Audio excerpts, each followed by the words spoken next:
ഒരു തവണ അവരെ ഇങ്ങനെ കുന്തി ദേവി എന്ന് വിളിക്കുക ഒരു സംഭവം. ഞാൻ 100% നടിയുടെ ഭാഗത്തേ നിൽക്കുള്ളൂ. ലോകത്തൊരു പെൺകുട്ടി ഇതൊരു കേസിലേക്ക് പോരാ. മാർക്കോ കണ്ടു 6 മണി ഇങ്ങനെ ചെയ്തിരുന്നെങ്കിൽ തന്നെ കൊളമാകും എന്നേ ഒറ്റവാക്ക് പറയാം. റിവ്യൂവേഴ്സ് എന്ന് പറഞ്ഞൊരു സംഭവം ഉണ്ട്. കുറെ അലവലാദികളുണ്ട്, സെൻസുള്ള ആളുകളുണ്ട്. ബോച്ചെ ആൻഡ്രോസ് ഇഷ്യൂവിൽ ഞാൻ 100% നടിയുടെ ഭാഗത്തേ നിൽക്കുള്ളൂ. കാരണം വെച്ചാൽ സ്ത്രീകൾ ഇനോഗ്രേഷൻസിന് വരുമ്പോൾ ആളുകൾ കൂടുന്നു. കേരളത്തിലെ പുരുഷന്മാരൊക്കെ ഇങ്ങനെ ഭയങ്കര ലൈംഗിക ദാരിദ്ര്യം അനുഭവിക്കുന്നവരാണ്. ഒരു തവണ അവരെ ഇങ്ങനെ കുന്തി ദേവി വിളിക്കുക ഒരു സംഭവം. ഇത് മാത്രമല്ല, ചിലർക്ക് ചിലത് കേൾക്കുമ്പോൾ ഹർട്ട് ചെയ്യും. ചിലപ്പോൾ നമുക്കത് ഫീൽ ചെയ്യണമെന്നില്ല. നമ്മളെ ഭാഗത്തുനിന്ന് ആ ഒരു ഇതില്ലായിരുന്നെങ്കിൽ ലോകത്തൊരു പെൺകുട്ടി ഇതൊരു കേസിലേക്ക് പോരാ. മാർക്കോ കണ്ടു, അത് ഇഷ്ടപ്പെട്ടു. മാർക്കോ എന്ന് പറഞ്ഞ സിനിമ കണ്ടിട്ട് ആ സിനിമ കണ്ട ഒരാൾ പോലും ചിന്തിക്കൂല ഇതിന് പകരം ഇന്ന് മലയാള സിനിമയിൽ ഒരു നടനെ പോലും ഉറപ്പിച്ചു പറയുന്നു ഇതാണ് ക്യാരക്ടർ. ഈ സിനിമ എന്നെ കാണിച്ച് ഇത് ഇതേപോലെ നിങ്ങൾക്ക് ചെയ്യാൻ പറ്റുമോ വെച്ച് കഴിഞ്ഞാൽ ഒരാൾക്കും പറ്റും. പുതിയ കാലത്ത് ഇത്രയും നടന്മാരുണ്ടെങ്കിലും 6 മണി ഇങ്ങനെ ചെയ്തിരുന്നെങ്കിൽ തന്നെ കൊളമാകും എന്നേ ഒറ്റവാക്ക് പറയാം. കേരളത്തിൽ നിന്നുള്ള ആദ്യത്തെ പാൻ ഇന്ത്യൻ സിനിമയാണ് മാർക്കോ എന്ന് ഞാൻ അടിവരയിട്ട് പറയുന്നത്. അവർ കേരള സംസ്ഥാനത്തിന് ജനങ്ങൾക്ക് വേണ്ടി എടുത്ത സിനിമയാണ്. ഈ സിനിമയാണ് തെലുങ്കിൽ പോകുന്നത്, ഈ സിനിമയാണ് ഹിന്ദിയിൽ പോകുന്നത്. അങ്ങനെ നോക്കുകയാണെങ്കിൽ മലയാള സിനിമയിലെ ആദ്യത്തെ പാൻ ഇന്ത്യൻ സ്റ്റാർ എന്ന് പറയുന്നത് ഉണ്ണിമുന്തൻജിയാണ്. കാരണം മലയാള സിനിമ ചെയ്തിട്ടാണ് അദ്ദേഹം മറ്റുള്ളവരെ മുന്നിൽ കയറിയത്. ഇപ്പം 100 കോടി 200 കോടി എന്നൊക്കെ പറയുമ്പോൾ എത്ര പേര് കാണണം? മലയാള സിനിമ ഒന്ന് രക്ഷപ്പെടണമെങ്കിൽ എൻ്റെ ഒരു അഭിപ്രായമാണ്, ഈ നഷ്ടപ്പെട്ടു എന്ന് പറയുന്ന ഈ സിനിമ എടുത്തു കഴിഞ്ഞാൽ ആ നായകനെ കൊടുത്ത പൈസയായിരിക്കും അയാളുടെ നഷ്ടം. ഈ എല്ലാം കൂടെ ഇപ്പോൾ ഒരു റൈറ്റേ ഉള്ളൂ, OTT റൈറ്റ്സ്. പടം പൊട്ടിയോ, ഇവിടെ വിജയിക്കാത്തൊരു പടം പിന്നെ മറ്റുള്ള സ്റ്റേറ്റിൽ ആര് റൈറ്റ് എടുക്കാനാണ്? ഈ നടന്മാർ നിർമ്മിച്ച സിനിമകൾ ഇവിടെ 90% വിജയിച്ചിട്ടുണ്ട്. ഞാൻ സ്റ്റാറ്റിസ്റ്റിക്സ് ആണ് പറയുന്നത്. നടിമാർ നിർമ്മിച്ചങ്ങൾ എടുക്കണ്ട, ഭൂരിഭാഗം പൊട്ടിയിട്ടുണ്ട്. അതിലെ നായകൻ തന്നെ നിർമ്മിക്കുന്ന സിനിമയിൽ ഇന്നേ വരെ ഒരു നടൻ ലേറ്റായി വന്നിട്ടില്ല. അല്ലെങ്കിൽ കാരവാനിലിരുന്നിട്ട് കഞ്ചാവ് അടിച്ചാലേ അഭിനയം വരുന്നു ഇന്നേ വരെ ഒരു നടനും പറഞ്ഞിട്ടില്ല. റിവ്യൂവേഴ്സ് എന്ന് പറഞ്ഞൊരു സംഭവം ഉണ്ടല്ലോ. സിനിമയുടെ റിവ്യൂ ഇടുന്ന യൂട്യൂബേഴ്സ് എന്ന് പറഞ്ഞുകൊണ്ട് കുറേ അലവലാദികളും ഉണ്ട്, കുറച്ച് ബോധമുള്ള സെൻസുള്ള ആളുകളും ഉണ്ട്. അല്ല, അങ്ങനെയുള്ളവരെ അറിയോ പേഴ്സണലി? എനിക്ക് പറയാം. ഈ ഒരു സ്ട്രാറ്റജി എപ്പോഴെങ്കിലും ഉപയോഗിക്കാൻ ശ്രമിച്ചിട്ടുണ്ടോ സ്വന്തം പടത്തിന്? എനിക്ക് അങ്ങനത്തെ ഒരു ഗതികേട് വന്നിട്ടില്ല. Hello, welcome. അപ്പോൾ ഇന്ന് നമ്മുടെ കൂടെ വളരെ കാഷ്വലായിട്ട് വളരെ ഫ്രീ ആയിട്ട് നമുക്കിന്ന് പോഡ്കാസ്റ്റിൽ നമ്മുടെ കൂടെ സംസാരിക്കാൻ എനിക്ക് തോന്നുന്നു ഒരു 2021 ലാസ്റ്റ് ഞങ്ങൾ സംസാരിച്ചത്. അതും ഇതുപോലൊരു ഇൻ്റർവ്യൂ ആയിരുന്നു. അതും കുറേ വൈറലായ ഷോർട്സും കാര്യങ്ങളൊക്കെ ഉണ്ടായിരുന്നു. പിന്നെ നമുക്ക് ഒരുപാട് പേര് ഇൻസ്റ്റാഗ്രാമിലൊക്കെ നമ്മളിതിങ്ങനെ കട്ട് ചെയ്തിരുന്നു. അതെ അത് എനിക്ക് 3.5 വർഷമായി ഇപ്പോൾ. പക്ഷെ അത് വളരെ നല്ലൊരു ടോക്കായിരുന്നു. പിന്നെ ഇപ്പോഴാണ് കാണാൻ നമുക്ക് ഇടയായത്. ആ ഒരു ഈ ഒരു ഗ്യാപ്പിൽ എന്തൊക്കെയായിരുന്നു സംഭവിച്ചതും കാര്യങ്ങളും എങ്ങനെ ഉണ്ടായിരുന്നു ഈ ഒരു 3 വർഷം? എല്ലാം ആസ് യൂഷ്വൽ. നമ്മൾ ഇപ്പോൾ പുതിയ സിനിമ കേരള ലവ് എന്ന് പറഞ്ഞ സിനിമയാണ് ഇപ്പോൾ വരുന്നത്. അതിൻ്റെ തൊട്ട് മുമ്പ് ആതിരയുടെ മകൾ അഞ്ജലി എന്ന് പറഞ്ഞൊരു സിനിമയാണ് റിലീസായിരുന്നു. തൊട്ട് മുമ്പ് ഉരുക്ക് സതീശൻ എന്ന് പറഞ്ഞ സിനിമയായിരുന്നു. ഇങ്ങനെയാണ് വർഷത്തിലൊരു സിനിമയേ ഉള്ളൂ. കാരണം എല്ലാവർക്കും നമ്മൾ തന്നെ ചെയ്യേണ്ടി വരുമ്പോൾ അതെ ഒരു 10-20 വർഷം കഴിഞ്ഞ് അല്ലെങ്കിൽ 30 വർഷം കഴിഞ്ഞ് നോക്കുമ്പം കേരളത്തിൽ അതായത് എല്ലാവരും വെളിയിലോട്ട് പോകുന്നു, ഇന്ത്യക്ക് വെളിയിലേക്ക് പോകുന്നു, പല രാജ്യങ്ങളിലേക്ക് പോകുന്നു.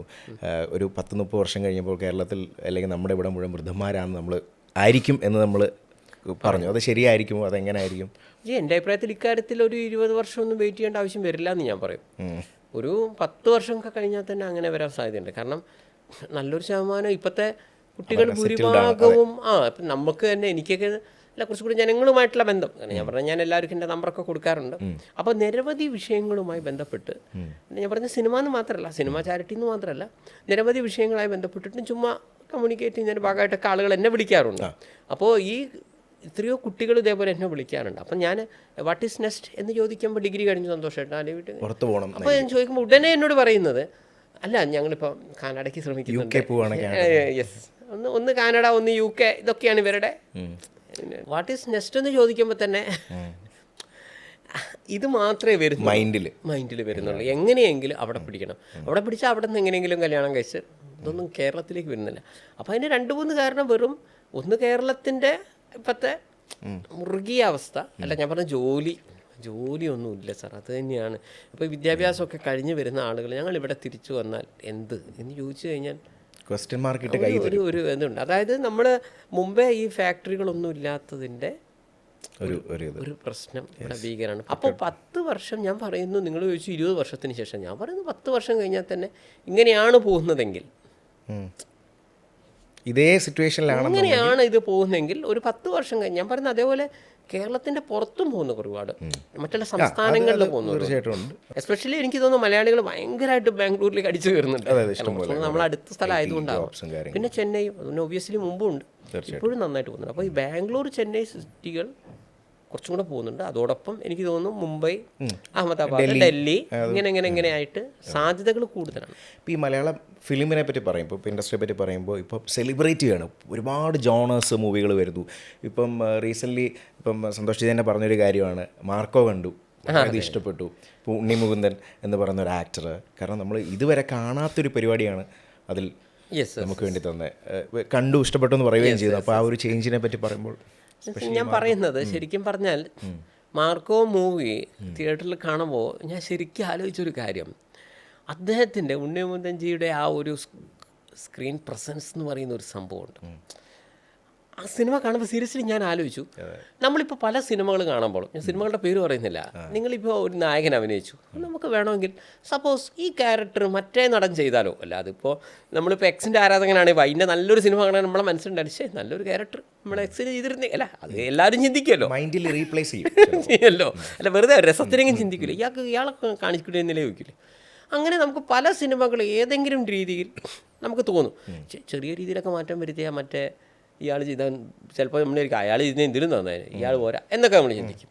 പക്ഷേ മാർക്കോ എന്ന് പറഞ്ഞ സിനിമ കണ്ടിട്ട് ആ സിനിമ കണ്ട ഒരാൾ പോലും ചിന്തിക്കൂല, ഇതിന് പകരം ഇന്ന് മലയാള സിനിമയിൽ ഒരു നടനെ പോലും ഉറപ്പിച്ച് പറയുന്നു ഇതാണ് ക്യാരക്ടർ, ഈ സിനിമ എന്നെ കാണിച്ച് ഇത് ഇതേപോലെ നിങ്ങൾക്ക് ചെയ്യാൻ പറ്റുമോ വെച്ച് കഴിഞ്ഞാൽ ഒരാൾക്കും പറ്റൂല.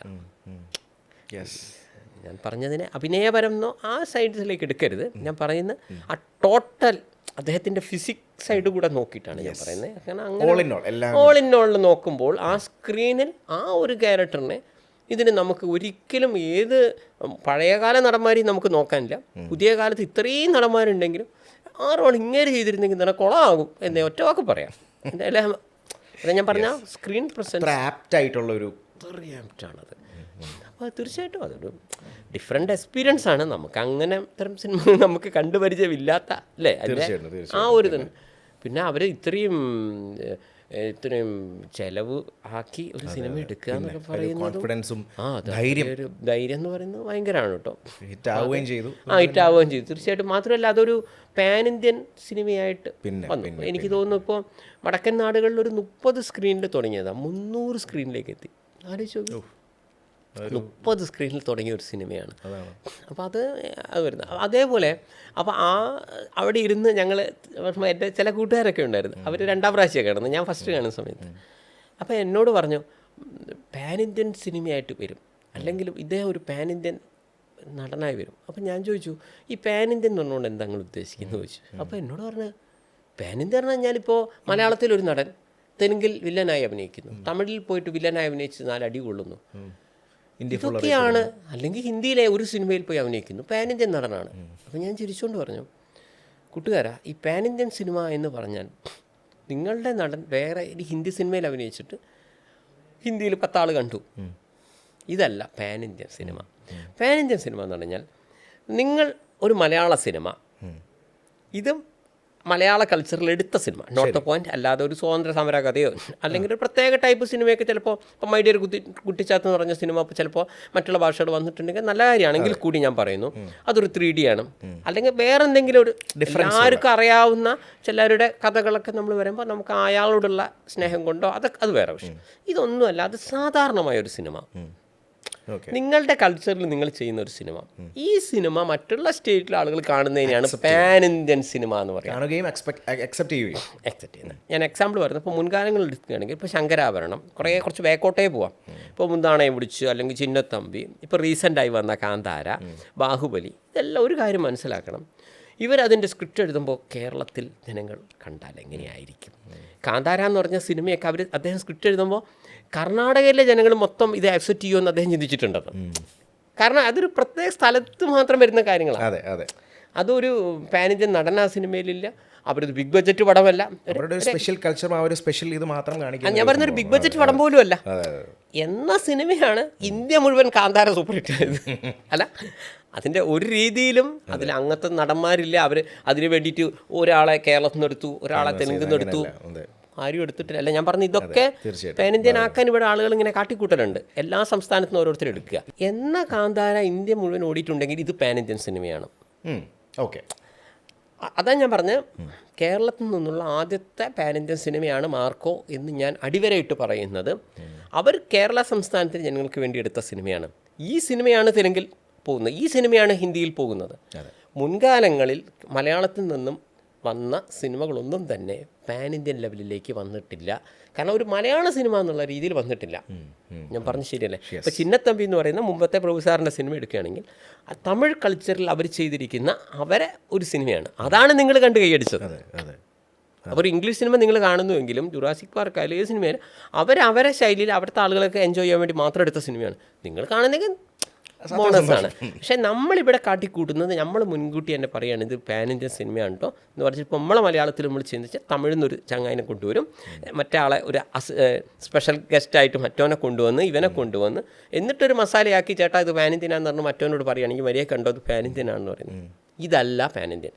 അങ്ങനെ നോക്കുകയാണെങ്കിൽ മലയാള സിനിമയിലെ ആദ്യത്തെ പാൻ ഇന്ത്യൻ സ്റ്റാർ എന്ന് പറയുന്നത് ഉണ്ണിമുന്തൻജിയാണ്. കാരണം മലയാള സിനിമ ചെയ്തിട്ടാണ് അദ്ദേഹം മറ്റുള്ളവരെ മുന്നിൽ കയറിയത്.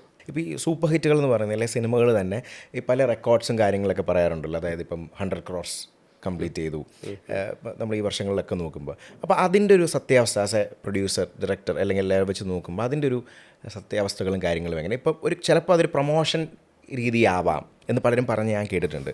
അതിനെപ്പറ്റി എന്താണ് പറയാനുള്ളത്? സർ, ഇത് ശരിക്കും പ്രൊമോഷൻ രീതിയാണ് എന്നാണ് ഞാൻ മനസ്സിലാക്കുന്നത്. കാരണം ഇപ്പം 100 കോടി 200 കോടി എന്നൊക്കെ പറയുമ്പോൾ നമ്മുടെ ആരാധകർ ഒന്ന് വെറുതെ ഒരു രസത്തിനൊന്ന് ചിന്തിക്കുന്നത് നല്ലതാണ്. എത്ര പേര് കാണണം? ഞാൻ പറയുന്നത് ഒരു 50 ലക്ഷം ആളുകൾ ഒരു 150 രൂപ ഒരു എവറേജ് ആണെന്ന് വിചാരിച്ചു. എവറേജാണ് ഞാൻ പറയുന്നത്. 50 ലക്ഷം എന്ന് പറയുമ്പോൾ 5 കോടി 50 കോടി 75 കോടി ശരിക്കും അങ്ങനെയല്ലേ വരും. മലയാളത്തിൽ ഇപ്പോഴും ശരിക്കും പറഞ്ഞാൽ ബാഹുബലി 2 ആണ് ഏറ്റവും കൂടുതൽ ആളുകൾ കണ്ട സിനിമ. ഈ അടുത്ത ഇതിൽ നോക്കുകയാണെങ്കിൽ അത് 74 കോടി വെച്ചാണ്. ചിന്തിക്കണം, ബാഹുബലി 2 ഈ കാണുന്ന ആളുകൾക്ക് വെറുതെ ചിന്തിച്ചാൽ മതി 40 ദിവസമൊക്കെ എങ്ങനെയാണ് ഓടി എന്നുള്ളത് നിങ്ങളെ മുന്നിലുണ്ട്. അല്ല, അത്രയൊന്നും വേറൊരു മലയാളത്തിലൊരു സിനിമ ഓടി. ശരിക്കും പറഞ്ഞാൽ കേരള സംസ്ഥാനത്ത് സെലിബ്രേറ്റ് ചെയ്ത് ഓടിയ അല്ല, അതുകൊണ്ടാണ് ഞാൻ ആ സിനിമയെ പറയുന്നത്. മാത്രമല്ല വേറൊരു സിനിമകളെ പറയണമെന്ന് എനിക്കുണ്ട്. പക്ഷേ അപ്പോൾ അവരെ ആരാധകർ ഈ പരിപാടി കണ്ട് എനിക്ക് പണിയും. അതുകൊണ്ടാണ് പിന്നെ പ്രവാസമാകുമ്പോൾ പിന്നെ കുഴപ്പമില്ലല്ലോ. അല്ല അതല്ല, അവർ തന്നെ ഡിസ്ക്ലോസ് ചെയ്തതാണ്. കാരണം ഇവിടെ കോടികൾ ഇത്രയും ഉണ്ടാവുകൊണ്ട് എന്നെ വെച്ച് പടം എടുക്കൂ എന്ന് പറയാനുള്ള ഗതികേട് അദ്ദേഹത്തിനില്ല. അതുകൊണ്ട് അദ്ദേഹത്തിന് ഉറപ്പിച്ചു പറയാം, നമ്മളവിടുത്തെ നടന്മാർക്ക് 70 കോടിയാണെങ്കിലും നമ്മളവിടുത്തെ ഒരു സൂപ്പർ സ്റ്റാർ ആയിരുന്നു ഈ ബാഹുബലിയിൽ അഭിനയിച്ച് 70 കോടി കിട്ടിയിരുന്നെങ്കിൽ ഇപ്പോൾ ഒരു 270 കോടി എന്ന് പറഞ്ഞിട്ടുണ്ടാവും. അല്ല, പ്രവാസന ഗതികേടില്ലാത്തതുകൊണ്ടാണ് തുറന്നു പറയുന്നത്. അപ്പോൾ ആ സിനിമയായിട്ട് ഞാൻ കമ്പയർ വെച്ചാൽ അതിനാണ് ശരിക്കും പറഞ്ഞാൽ ഇവിടെ ഏറ്റവും കൂടുതൽ കളക്ഷൻ കിട്ടിയത് ഈ അടുത്ത കാലത്ത് വരെ. ഇനി കവർ ചെയ്തോന്ന് എനിക്കറിയില്ല. കേരളത്തിൽ ഞാൻ പറയുന്നത് ഔട്ട്സൈഡ് അല്ല കേട്ടോ, കേരളത്തിൽ. അപ്പോൾ കേരളത്തിൽ മാത്രം നോക്കുകയാണെങ്കിൽ ശരിക്കും ബാഹുബലിൻ്റെ അടുത്ത് തന്നെ നല്ല ഒരു ഹിറ്റായിട്ട് പോകുകയാണെങ്കിൽ 70 to 80 കോടിയേ കിട്ടാനുള്ളൂ മാക്സിമം. അത്രയുള്ളൂ കേരളത്തിൽ മാത്രം. നോട്ട് ദ പോയിന്റ്, കേരളത്തിൽ മാത്രം. കേരളത്തിലെ മറ്റുള്ള സ്റ്റേറ്റുകളിലുണ്ട്, ഇൻ്റർനാഷണൽ ലെവലിലുണ്ട്. ഞാൻ അതിൻ്റെ മാർക്കറ്റിങ്ങിലേക്ക് വരാം. ശരി. ഈ പരിപാടി കാണുന്ന മനുഷ്യന്മാരോട് പറയുന്നത് 75 കോടി എന്ന് പറയുന്നത് 50 ലക്ഷം ആളുകൾ കാണണം. ഓക്കെ, 50 lakhs പീപ്പിൾ കാണുമ്പോഴാണ്. അല്ല അങ്ങനെ ഒരു എവറേജ് ആണ് ജി. ഒന്ന് വെറുതെ ആലോചിച്ച് നോക്കും. ചില സ്ഥലങ്ങളിൽ 200 ഉണ്ടാവും, ചില സ്ഥലങ്ങളിൽ 120 ഉണ്ടാവും. അല്ല, അങ്ങനെ എവറേജ് ആണ് ഞാനിവിടെ പറയുന്നത്. അപ്പോൾ അതുകൊണ്ടാണ് ഞാൻ ഈ ബാഹുബലി 2 തന്നെ ഞാൻ അതിന് എടുക്കാനും കാരണം. അപ്പോൾ അതായത് കേരളത്തിൽ 3.5 കോടി ജനങ്ങൾ, അല്ല ഒന്ന് അവർ ഇനി പല സ്ഥലങ്ങളിൽ പോയി താമസിച്ചോട്ടെ, എന്നാലും അതിൽ ഒന്നുകിൽ നല്ല പ്രായമുള്ളവരോ തീരെ കുഞ്ഞു കുട്ടികളാണ്. അവരേതായാലും സിനിമ കാണാൻ ആഗ്രഹിച്ചാലും പറ്റാത്ത ആൾക്കാരാണ്. 1.25 കോടിയായി. ഈ 1.25 കോടി ജനങ്ങളും കടുത്ത സിനിമ പ്രാന്തന്മാരല്ല. അതെ, ശരിയല്ലേ? മാക്സിമം ഒരു അതായത് ശരിക്കും സിനിമയോട് നല്ല സിനിമ താല്പര്യമുള്ള 1 കോടി ജനങ്ങളേ ഉള്ളൂ കേരള സംസ്ഥാനത്ത് മൊത്തം.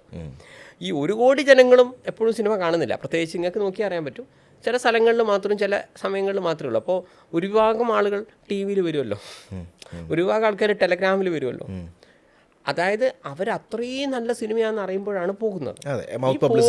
പോലും അതാ ഞാൻ പറയുന്നത്. നേരത്തെ ഞാൻ പറഞ്ഞ കാന്താര എന്ന് പറഞ്ഞ സിനിമ കണ്ട വെരി ഫസ്റ്റ് ഡേ എന്നോട് ആളുകൾ പറഞ്ഞു, അപ്പോൾ ഇതാരാണ് ഋഷഭ് ഷെട്ടി എന്നൊക്കെ പറഞ്ഞ് നമ്മൾ പരതുകയാണ്. എന്നിട്ട് അത് 28ാമത്തെ ദിവസമാണ് ഞാൻ ആ സിനിമ കാണുന്നത്. 1ാമത്തെ ദിവസം എന്നോട് അടിപൊളി സിനിമയാണെന്ന് പറഞ്ഞിട്ട് ഞാൻ 28ാം ദിവസമാണ് കാണുന്നത്. സാർ ഇതേപോലെയല്ലേ എല്ലാ മനുഷ്യന്മാർക്കും നിങ്ങളൊരു സിനിമ ഇറങ്ങി നാളെ തന്നെ കാണുമെന്ന് പറഞ്ഞാൽ നമ്മൾ അടുത്ത സിനിമാ പ്രാന്തനാണ് നമ്മൾ കാണുന്നതെന്ന് വിചാരിക്കാം. നമുക്ക് സുഖമില്ല. ഇങ്ങനെ എന്തെല്ലാം ബുദ്ധിമുട്ട് കൊണ്ട് നമുക്കൊരു സിനിമ കാണാൻ പറ്റുന്നില്ല. ഇവരാണെങ്കിൽ 4 ആഴ്ച ആകുമ്പോഴേക്കും പരിപാടിയൊക്കെ തീർന്ന് OTT വരികയും ചെയ്യും. ഒരാഴ്ച കഴിയുമ്പോഴേക്കും OTT തീരുമാനിച്ചു എന്ന് പറഞ്ഞിട്ട് കാണാം. അപ്പം ഈ 1 കോടി ആളുകൾ സിനിമാ പ്രാന്തന്മാരല്ലേ, അവർ കാണില്ലേ? അവർ കണ്ടാൽ 150 കോടി കിട്ടില്ലേ എന്ന് ഏതെങ്കിലും ഒരാൾ പരിപാടി കാണുമെന്ന് ചിന്തിക്കുന്നുണ്ടെങ്കിൽ ആ വ്യക്തിയോട് എനിക്ക് പറയാനുള്ളത് 2ൽ ഒരാളെങ്കിലും ഈ ഗതികേടിൽ നിൽക്കുന്നവരാണ്. അപ്പോൾ ഈ 1 കോടിയിൽ 50 ലക്ഷം ആളുകൾ തന്നെ ഒരു സിനിമ കാണുന്നു എന്ന് പറഞ്ഞാൽ തന്നെ വലിയൊരു കാര്യമാണ്. അതിനൊരു ബിഗ് അപ്പോൾ അങ്ങനെ വരുമ്പോൾ അത്രേ കിട്ടൂ. ശരി, ഇനി നമ്മളെ പ്രധാനപ്പെട്ട ഒരു സംശയം ആളുകൾക്ക് മാറൂല. കേരളത്തിൻ്റെ പുറത്ത് ഭയങ്കര പൈസയല്ലേ? അങ്ങനെയാണ്. ഈ കേരള സംസ്ഥാനത്തിൻ്റെ പുറത്ത് യഥാർത്ഥത്തിൽ സംഭവിക്കുന്നത് നമ്മൾ റൈറ്റ്സ് കൊടുക്കുകയാണ്. ഓക്കെ, നമ്മളൊരു നിശ്ചിത പൈസയ്ക്ക് കൊടുക്കുകയാണ്. ഇതിൽ പല ആളുകളും വിശ്വസിക്കണമെന്നില്ല. പല സൂപ്പർ സ്റ്റാർ സിനിമകൾ 15 ലക്ഷത്തിനും 20 ലക്ഷത്തിനും ഒക്കെയാണ് ഔട്ട്സ് നമ്മളെ തമിഴ്നാടൊക്കെ കൊടുക്കുന്നത്. ഫുൾ റൈറ്റ്സ് എഴുതി കൊടുക്കുകയാണ് ചെയ്യുന്നത്. ഓക്കെ, മനസ്സിലല്ലേ? അവിടെ ഇനി എത്ര കോടി കിട്ടിയാലും അത് ആ ഡിസ്ട്രിബ്യൂഷൻ എടുത്തവനെ കിട്ടും എന്നർത്ഥം. അല്ല, ഇപ്പം പ്രസൻറ്റ് എന്താണെന്ന് എനിക്കറിയില്ല. കുറച്ച് മുമ്പാണ് ഞാൻ പറയുന്നത്, 2-3 വർഷങ്ങൾക്ക് മുമ്പ് 20 ലക്ഷം. അതൊക്കെ സാർ അത്രയ്ക്ക് തന്നെ ഉള്ളൂ. കാരണം അവർക്കും കുറച്ച് പണികളെല്ലാം ഉണ്ടല്ലോ. ഞാൻ പറഞ്ഞു മനസ്സിലായില്ലേ? ഇതിങ്ങനെ എടുത്തു ഇടലല്ലോ. അവിടെയും പോസ്റ്റർ ഡിസൈൻ ചെയ്യണം, പോസ്റ്റർ ഒട്ടിക്കണം, ഫ്ലക്സ് വെക്കണം, ഒരുപാട് പരിപാടികളുണ്ടല്ലോ. പിന്നെ ഒരു സിനിമ ഒരു തിയേറ്ററിൽ ഇറങ്ങുമ്പോൾ 10,000 പ്ലസ് നമ്മൾ അടയ്ക്കണം. ഇവിടെ ഓരോരുത്തർ 500 സെൻറ്ററിൽ ഇറങ്ങി എന്നൊക്കെ പറയുമ്പോൾ നിങ്ങൾ അറിവിലേക്ക് പറയുകയാണ്, ഈ 500 സെൻറ്ററിനെ ഒരു സെൻറ്ററിനെ 10,000 15,000 രൂപയൊക്കെ വെച്ചിട്ട് നമ്മൾ ഈ സർവീസ് പ്രൊവൈഡർക്ക് കൊടുക്കണം. നിങ്ങൾ 500 സെൻറ്ററിൽ എൻ്റെ സൂപ്പർ സ്റ്റാറിൻ്റെ പടം ഇറങ്ങി തരുമ്പോൾ വെറുതെ മനസ്സിൽ വെച്ചോ, നിങ്ങളെ സൂപ്പർ സ്റ്റാറിൻ്റെ നിർമ്മാതാവ് മിനിമം 50 ലക്ഷമെങ്കിലും അയാൾ സർവീസ് പ്രൊവൈഡർക്ക് ചോദിച്ചു കൊടുക്കുന്നുണ്ടാവും. അതൊരു ഹ്യൂജ് തുക പരിപാടിയിലോട്ട് വരുന്നുണ്ട്. അപ്പം നമ്മൾ പറയുന്നു തമിഴ്നാട്ടിൽ ഇത്ര കളക്ഷൻ കിട്ടിയില്ല, അവിടെ കിട്ടില്ല എന്ന് പറയുമ്പോൾ 2 വശമാണ് ഞാൻ പറയുന്നത്. അപ്പം നമ്മൾ കൊടുത്ത ആൾക്കാണ് ശരിക്കും അതിൻ്റെ ഗുണം വരുന്നത്. അപ്പോൾ ഇപ്പോഴത്തെ അവസ്ഥയിൽ ഞാൻ പറയുന്നത്, ഇപ്പോൾ 1 കോടി രൂപയ്ക്ക് ഒരാൾ ഔട്ട് റേറ്റ് എടുക്കുക എന്ന് പറയാം. നിങ്ങളുടെ ഫുൾ ഇത് എടുത്തു കഴിഞ്ഞാൽ അവിടെ ഇനി 50 കോടി കളക്ട് ചെയ്താൽ ഇത് എടുത്തവനെ കിട്ടുക. നിങ്ങൾ ഈ പറയുന്ന സൂപ്പർ സ്റ്റാറിനോ അല്ലെങ്കിൽ ആ നിർമ്മാതാവിനോ കിട്ടുന്നില്ല. ഇനി നിങ്ങൾ പറയുന്നു ഇവിടുത്തെ 150 വെച്ചിട്ടല്ലേ നിങ്ങൾ പറയുന്നത്, നിങ്ങൾ ഗൾഫിലെ പൈസ ഇല്ലല്ലോ പൈസ എന്നൊക്കെ നിങ്ങൾ പറയും. ഞാൻ പറയുന്നു, ഇനി ഗൾഫിൽ 1000 രൂപയാണെന്ന് തന്നെ വെച്ചോ, അല്ലെ നമ്മളെ പൈസയാണെങ്കിൽ പോലും ഈ 1000 രൂപ നിങ്ങളുടെ നിർമ്മാതാവിന് കിട്ടുന്നില്ല. ഒന്ന് അവിടെ ഔട്ട് റേറ്റ് കൊടുക്കുക, ഓവർസീസ് റൈറ്റ് കൊടുക്കുകയാണ്, അത് നിശ്ചിത പൈസക്കായിട്ട് എടുക്കുകയാണ് ചെയ്യുന്നത്. പിന്നെ അവിടുത്തെ ചിലവും അങ്ങനെയാണ്. അതെ, ഒരു സിനിമ ഇറക്കാൻ നമുക്കിവിടെ എത്ര പൈസ ചിലവ് വരുന്നുണ്ടോ, ഇതിന് നിങ്ങൾ പറയുന്ന അവിടെ കൂടുതലില്ലേ എന്ന് പറയുമ്പോൾ യഥാർത്ഥത്തിൽ സംഭവിക്കുന്നത് എന്താണ് അറിയാലോ? നമ്മളിപ്പോൾ അവിടെ പോയിട്ട് ഇവിടെ 20,000 രൂപ ശമ്പളമുള്ള എനിക്ക് അവിടെ 40,000 കിട്ടിയെന്ന് പറഞ്ഞിട്ട് യഥാർത്ഥത്തിൽ അയാൾ ഈ പൈസ മര്യാദയ്ക്ക് യൂസ് ചെയ്ത് കഴിഞ്ഞാൽ ഇതിനേക്കാൾ കൂടുതൽ പൈസ ആവും. കാരണം അവിടെ പണത്തിൻ്റെ ഇതിൻ്റെ വ്യത്യാസമാണ്, വാല്യൂയുടെ വ്യത്യാസമാണ്. ഇതേപോലെ അവിടെ 1000 ഇല്ലേ എന്ന് പറയുമ്പോൾ യഥാർത്ഥത്തിൽ അത് നിങ്ങളെ 100 രൂപയ്ക്ക് തുല്യം തന്നെയാണ്. കാരണം അവിടുത്തെ അയാൾ ചെറിയ ചെറിയ കാര്യങ്ങൾക്ക് പോലും ചിലവാക്കുന്നത് വെച്ചാൽ, ഞാൻ ഏറ്റവും ചുരുക്കി പറയാം, ഈ ഗൾഫിലുള്ള ആളുകൾ അല്ലെങ്കിൽ അമേരിക്കയിലോ US-ലുള്ള ആളുകൾ ഒരു പാർക്കിങ്ങിന് എത്ര പൈസ വരുന്നുണ്ട്? സിമ്പിൾ, ഇവിടെ വെച്ച് കമ്പയർ ചെയ്യുമ്പോൾ ഭയങ്കര ഡിഫറൻസ് ആണ്. നിങ്ങളൊരു വണ്ടി കൊണ്ടുപോയി, സ്വന്തമായിട്ട് വണ്ടിയുള്ള ഏതെങ്കിലും ഒരാൾക്ക് ഞാൻ പറഞ്ഞ് ശരിയാന്ന് മനസ്സിലാവും. നിങ്ങൾ പാർക്കിങ്ങിനെ കൊണ്ടേ നിങ്ങൾ ഇവിടെ പാർക്കിങ്ങിന് എന്താ കൊടുക്കുന്നത്?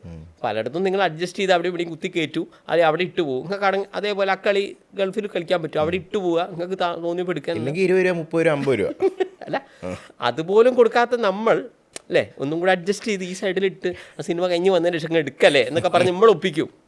ഇങ്ങനെ പറ്റുമോ വേറൊരു സ്ഥലത്ത്? പാർക്കിങ്ങിൻ്റെ പൈസ മാത്രം ആലോചിച്ച് നോക്കും. ഇവിടെ 20 രൂപ മാക്സിമം കൊടുക്കുന്ന സാധനം.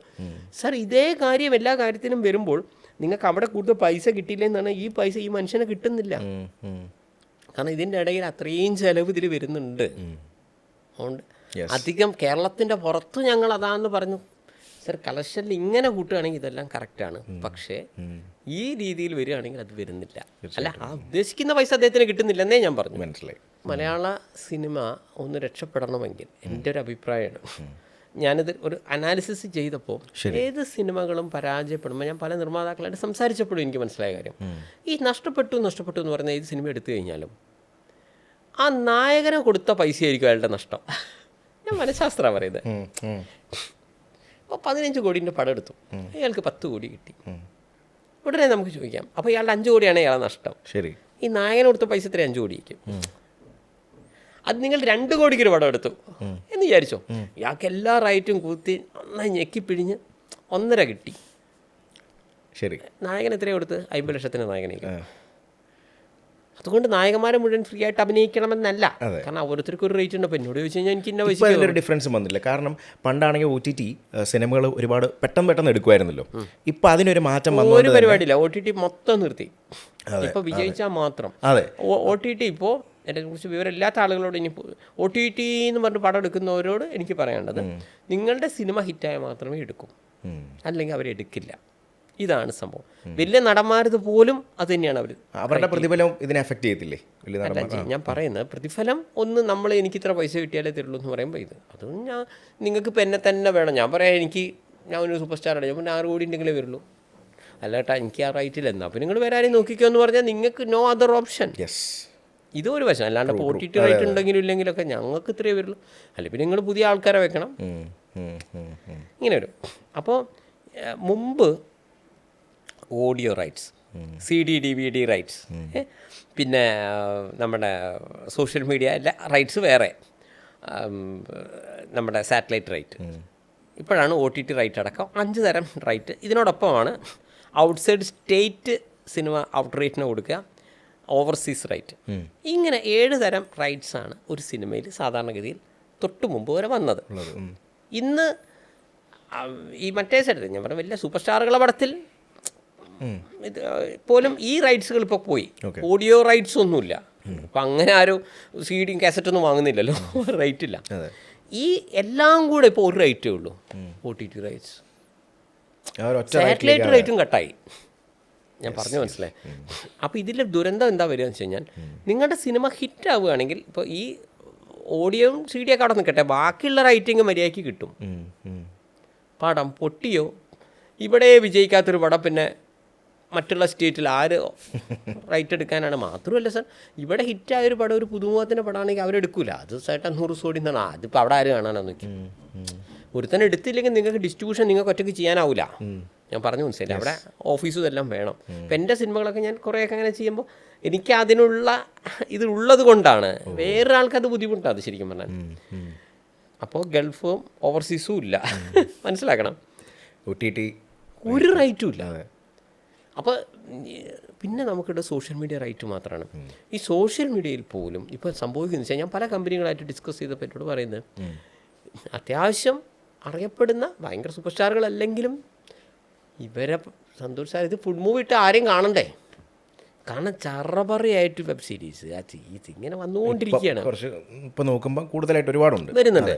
അപ്പം അങ്ങനെ വരുമ്പോൾ എന്താ അറിയോ, ഇതിപ്പോൾ അപ്ലോഡ് ചെയ്യാനുള്ളൊരു പൈസ പോലും ഇവർക്ക് കിട്ടുന്നില്ല. പിന്നെ ഇയാൾക്ക് ആൾക്കാർക്ക് യെസ്. അപ്പോൾ നിങ്ങൾക്ക് ഒരു സിനിമ നമ്മൾ എടുക്കുമ്പോൾ എന്നോട് പറയാം, 1 ലക്ഷമെങ്കിലും ഒരു മനുഷ്യൻ ഇത്രയും കോടികൾ ചിലവാക്കി എടുത്തല്ലേ, 1 ലക്ഷമെങ്കിലും പറയട്ടെ, ഈ 1 ലക്ഷം നമുക്ക് കിട്ടുന്നില്ല എന്ന്.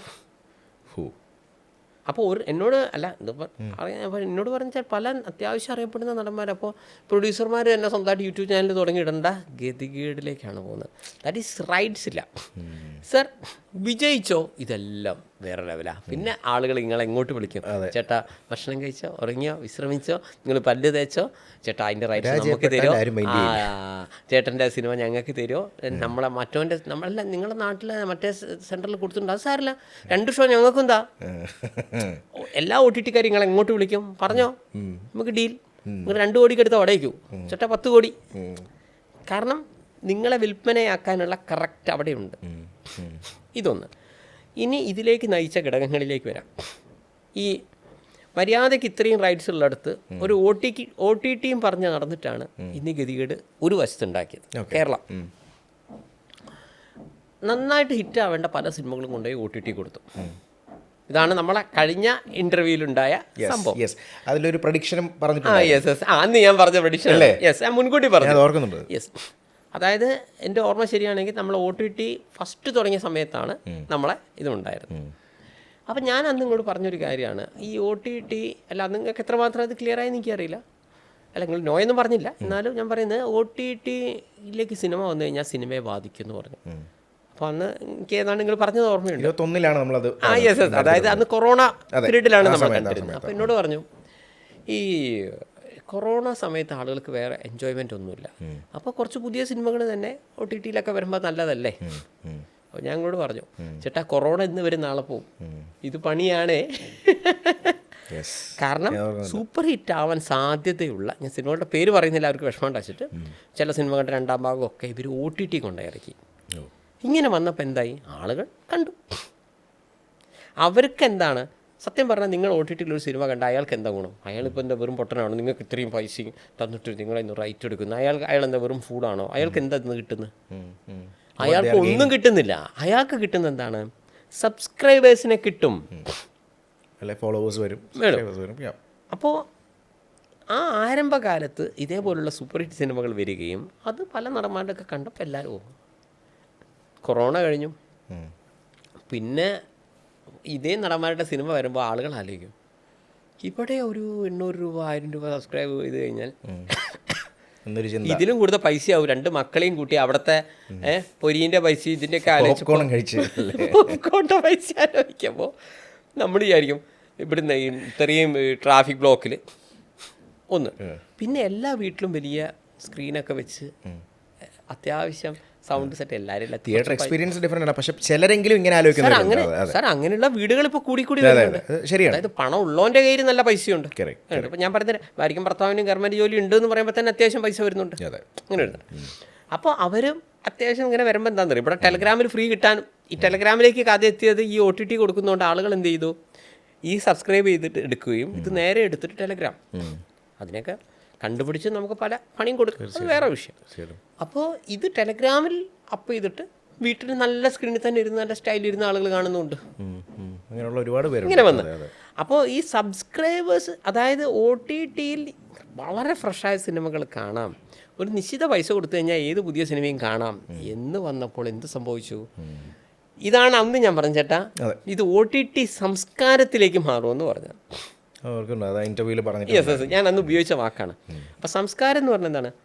നിങ്ങൾ കണ്ടിന്യൂസ്ലി ചെയ്യുന്ന ഒരു കാര്യം, അതെന്തോ ആയിക്കോട്ടെ, അതിനാണ് സംസ്കാരം എന്ന് പറയാം. ഞാനിപ്പോൾ കൈ ഇങ്ങനെ ചിരുമുദ്ര പിടിക്കുന്നുണ്ടെങ്കിൽ സ്ഥിരമായി ചെയ്യുന്നതിൻ്റെ സന്തോഷത്തിൻ്റെ സംസ്കാരം എന്ന് പറയാം. ഇതേപോലെ നിങ്ങൾ കണ്ടിന്യൂസ്ലി പുതിയ സിനിമകൾ OTT കാണുമ്പോൾ നിങ്ങളെ സംസ്കാരം മാറുന്നത് ഞാൻ പറയുന്നത് നിങ്ങൾക്ക് OTT സംസ്കാരത്തിലേക്ക് വരും. OTT സംസ്കാരം വരുന്ന വ്യക്തി എന്ത് സംഭവിച്ചു? നിങ്ങൾ സിനിമയെ ഡിവൈഡ് ചെയ്യും. ഇതാണ് അന്ന് ഞാൻ നിങ്ങളോട് പറഞ്ഞ കാര്യം. സിനിമ തിയേറ്റർ എക്സ്പീരിയൻസ് വേണ്ട സിനിമയും OTT സംസ്കാരം വേണ്ട സിനിമയും മാറി. ഞാൻ പറയുന്നത് ഇപ്പോൾ അച്ഛനമ്മ ഭാര്യ മക്കൾ അവരെ കുടുംബത്തിൽ ഒരു സംഭവം, ഒരു ട്രാജഡി, അല്ലെങ്കിൽ അതിനെ ഇങ്ങനെ വരുന്ന, ഞാൻ സിനിമകളുടെ പേര് പറയുന്നില്ല, ഈ ടൈപ്പ് സിനിമകൾ ഇപ്പോൾ ഇന്നാണ് വരുന്നതെങ്കിൽ ആളുകൾ എന്തേക്കും പറയാമെന്നറിയോ? അന്ന് 100 കോടി പടങ്ങൾ ഇന്നാണ് വരുന്നെങ്കിൽ ആൾക്കാർ പറയും അതൊക്കെ OTT കണ്ടാൽ മതി എന്നുള്ളൊരു ഇതിലേക്ക്. അപ്പോൾ തിയേറ്ററിലേക്ക് ആൾക്കാരുടെ നിങ്ങൾക്ക് ഇനി തിയേറ്ററിലേക്ക് ആളെ ഇതാക്കണമെങ്കിൽ നിങ്ങൾ വലിയ സിനിമകൾ ചെയ്യേണ്ട അവസ്ഥ. ഇപ്പോൾ മാർക്കോ എന്ന് പറയുന്ന ഒരു സിനിമ കണ്ടിട്ട് എടാ അത് OTT കണ്ടാൽ മതി ഇട്ടോ എന്ന് ഒരുത്തിനും പറയില്ല, സിനിമ കണ്ടോ പറയും. എക്സ്പീരിയൻസ് എല്ലാ മൂവിയും തിയേറ്ററിൽ തന്നെ കാണേണ്ടതാണ്. പക്ഷേ ഞാൻ പറയുന്നത് ഈ സംസ്കാരം മാറിയപ്പോൾ ഉണ്ടായ പ്രശ്നമാണ്. ഇതാണ് ഞാൻ പറയുന്നത്. അതപ്പോൾ ഈ കാന്താര എന്ന് പറഞ്ഞൊരു സിനിമ എന്നോട് ഫസ്റ്റ് പറഞ്ഞ ആള്, എനിക്ക് 28-ാം ദിവസം ഞാൻ കാണുമ്പോൾ നാളെ മുതൽ OTT ഉണ്ട്. ഞാൻ തിയേറ്ററിൽ തന്നെ ഓടിച്ചാടി കണ്ടത് എന്തുകൊണ്ടാന്ന് ചോദിച്ചു കഴിഞ്ഞാൽ, കണ്ട വ്യക്തി ഒന്ന് സന്തോഷം, ഇത് OTT കണ്ടാൽ നിനക്കൊന്നും തോന്നൂല കേട്ടോ, ഇതിൽ കാണണോ, അതാണ് പടം എന്ന് പറഞ്ഞു. അതേ സിനിമ ഒരു നല്ല കുടുംബകഥ ആയിരുന്നെങ്കിൽ ഈ പഠനം പറയും നല്ല സിനിമ കേട്ടോ, അതിപ്പോൾ OTT കണ്ടാലും ഓക്കെയാണ് എന്നുള്ള രീതിയിൽ ഇങ്ങനെ വന്നു. അപ്പം സംസ്കാരം മാറി. എല്ലാവർക്കും ബ്രഹ്മാണ്ഡ സിനിമ എടുക്കാൻ പറ്റില്ല, എല്ലാവർക്കും 250 കോടിയുടെ ബാഹുബലി എടുക്കാൻ പറ്റില്ല. അങ്ങനെ വരുമ്പോൾ എന്തായി? തിയേറ്ററിന് ആളുണ്ടാവില്ല. അത്രയ്ക്ക് നല്ല അഭിപ്രായം വന്നാലേ ഉള്ളൂ. അതിൻ്റെ റിസൾട്ടാണ് ഇപ്പം നിങ്ങൾ കാണുന്നത്. വലിയ ബ്രഹ്മാണ്ഡ സിനിമകളൊക്കെ വരുന്നു, ആദ്യ ഷോ കഴിയുന്നിടത്ത് ആ പടം അവസാനിച്ചു, അടുത്ത ഷോയ്ക്ക് പോലും ആളില്ലാത്ത അവസ്ഥ. ഇപ്പോൾ ഇനി ചെയ്യാവുന്ന ഒരു സാധനം, മലയാള സിനിമ രക്ഷപ്പെടണമെങ്കിൽ എൻ്റെ അഭിപ്രായം, അത് നിങ്ങൾ ചോദിക്കും കഴിഞ്ഞ വർഷം കുറേ ഹിറ്റായില്ലെന്ന്. അപ്പോൾ ഞാൻ പറയും അതെല്ലാം നടന്മാർ നിർമ്മിച്ച സിനിമകളായിരുന്നു. ഈ നടന്മാർ നിർമ്മിച്ച സിനിമകൾ ഇവിടെ 90% വിജയിച്ചിട്ടുണ്ട്. ഞാൻ സ്റ്റാറ്റിസ്റ്റിക്സ് ആണ് പറയുന്നത്. ഈ പരിപാടി കാണുന്ന ആളുകളോടും എനിക്ക് പറയാനുള്ളത്, നടിമാർ നിർമ്മിച്ച നിങ്ങൾ എടുക്കണ്ട, ഭൂരിഭാഗം പൊട്ടിയിട്ടുള്ളൂ. ഒരു നടൻ നിർമ്മിച്ച, അത് ഏതായിക്കോട്ടെ, XYZ, ആ സിനിമയിലെ നായകൻ തന്നെ നിർമ്മിച്ച സിനിമകൾ ഇവിടെ 90%, അത് മലയാള സിനിമ ഉണ്ടായ അന്ന് മുതൽ ഇന്ന് വരെ എടുത്തോ, ജയമായിരുന്നു. നടന്മാർ നിർമ്മിക്കുന്ന സിനിമകൾ 90% ഹിറ്റാണ്. ഇപ്പോൾ കഴിഞ്ഞ വർഷം പല സിനിമകളും ഹിറ്റായി, 2024 പല സിനിമകളും ഹിറ്റായി എന്ന് പറയുമ്പോൾ എനിക്ക് സമയം കിട്ടുമെങ്കിൽ അത് ആരാ നിർമ്മിച്ചതെന്ന് നോക്കിയാൽ നന്നാവും. ഒരു പ്രമുഖ നടൻ ചിലപ്പോൾ വേറൊരു പ്രമുഖ നടൻ്റെ സിനിമ ചെയ്തിട്ടുണ്ടാവും, നിർമ്മിച്ചതാര്? ശരിയാണ്. അതെ. അപ്പം അതുകൊണ്ട് അത് വലിയൊരു കാര്യമാണെന്ന് ഞാൻ പറയില്ല. ഞാൻ പറയുന്നത് ഈ പ്രമുഖ നടൻ ഇപ്പോൾ പ്രമുഖ നടൻ തന്നെ നിർമ്മിച്ചു, പ്രമുഖ നടൻ തന്നെ അഭിനയിച്ച പടം, ഈ പ്രമുഖ നടൻ വേറൊരു നിർമ്മാതാവിന് വേണ്ടി ചെയ്തിട്ട് ഹീറ്റായിട്ടുണ്ടോ? ഇതാണ് ചോദ്യം. ഓക്കെ, അപ്പോൾ ഇതിലെന്താ പ്രശ്നം എന്ന് വെച്ച് കഴിഞ്ഞാൽ ഞാൻ മനസ്സിലാക്കുന്നത് നിങ്ങൾ തന്നെയാണ് നിങ്ങളെ സിനിമ നിർമ്മിക്കുന്നത് വിചാരിക്കാം.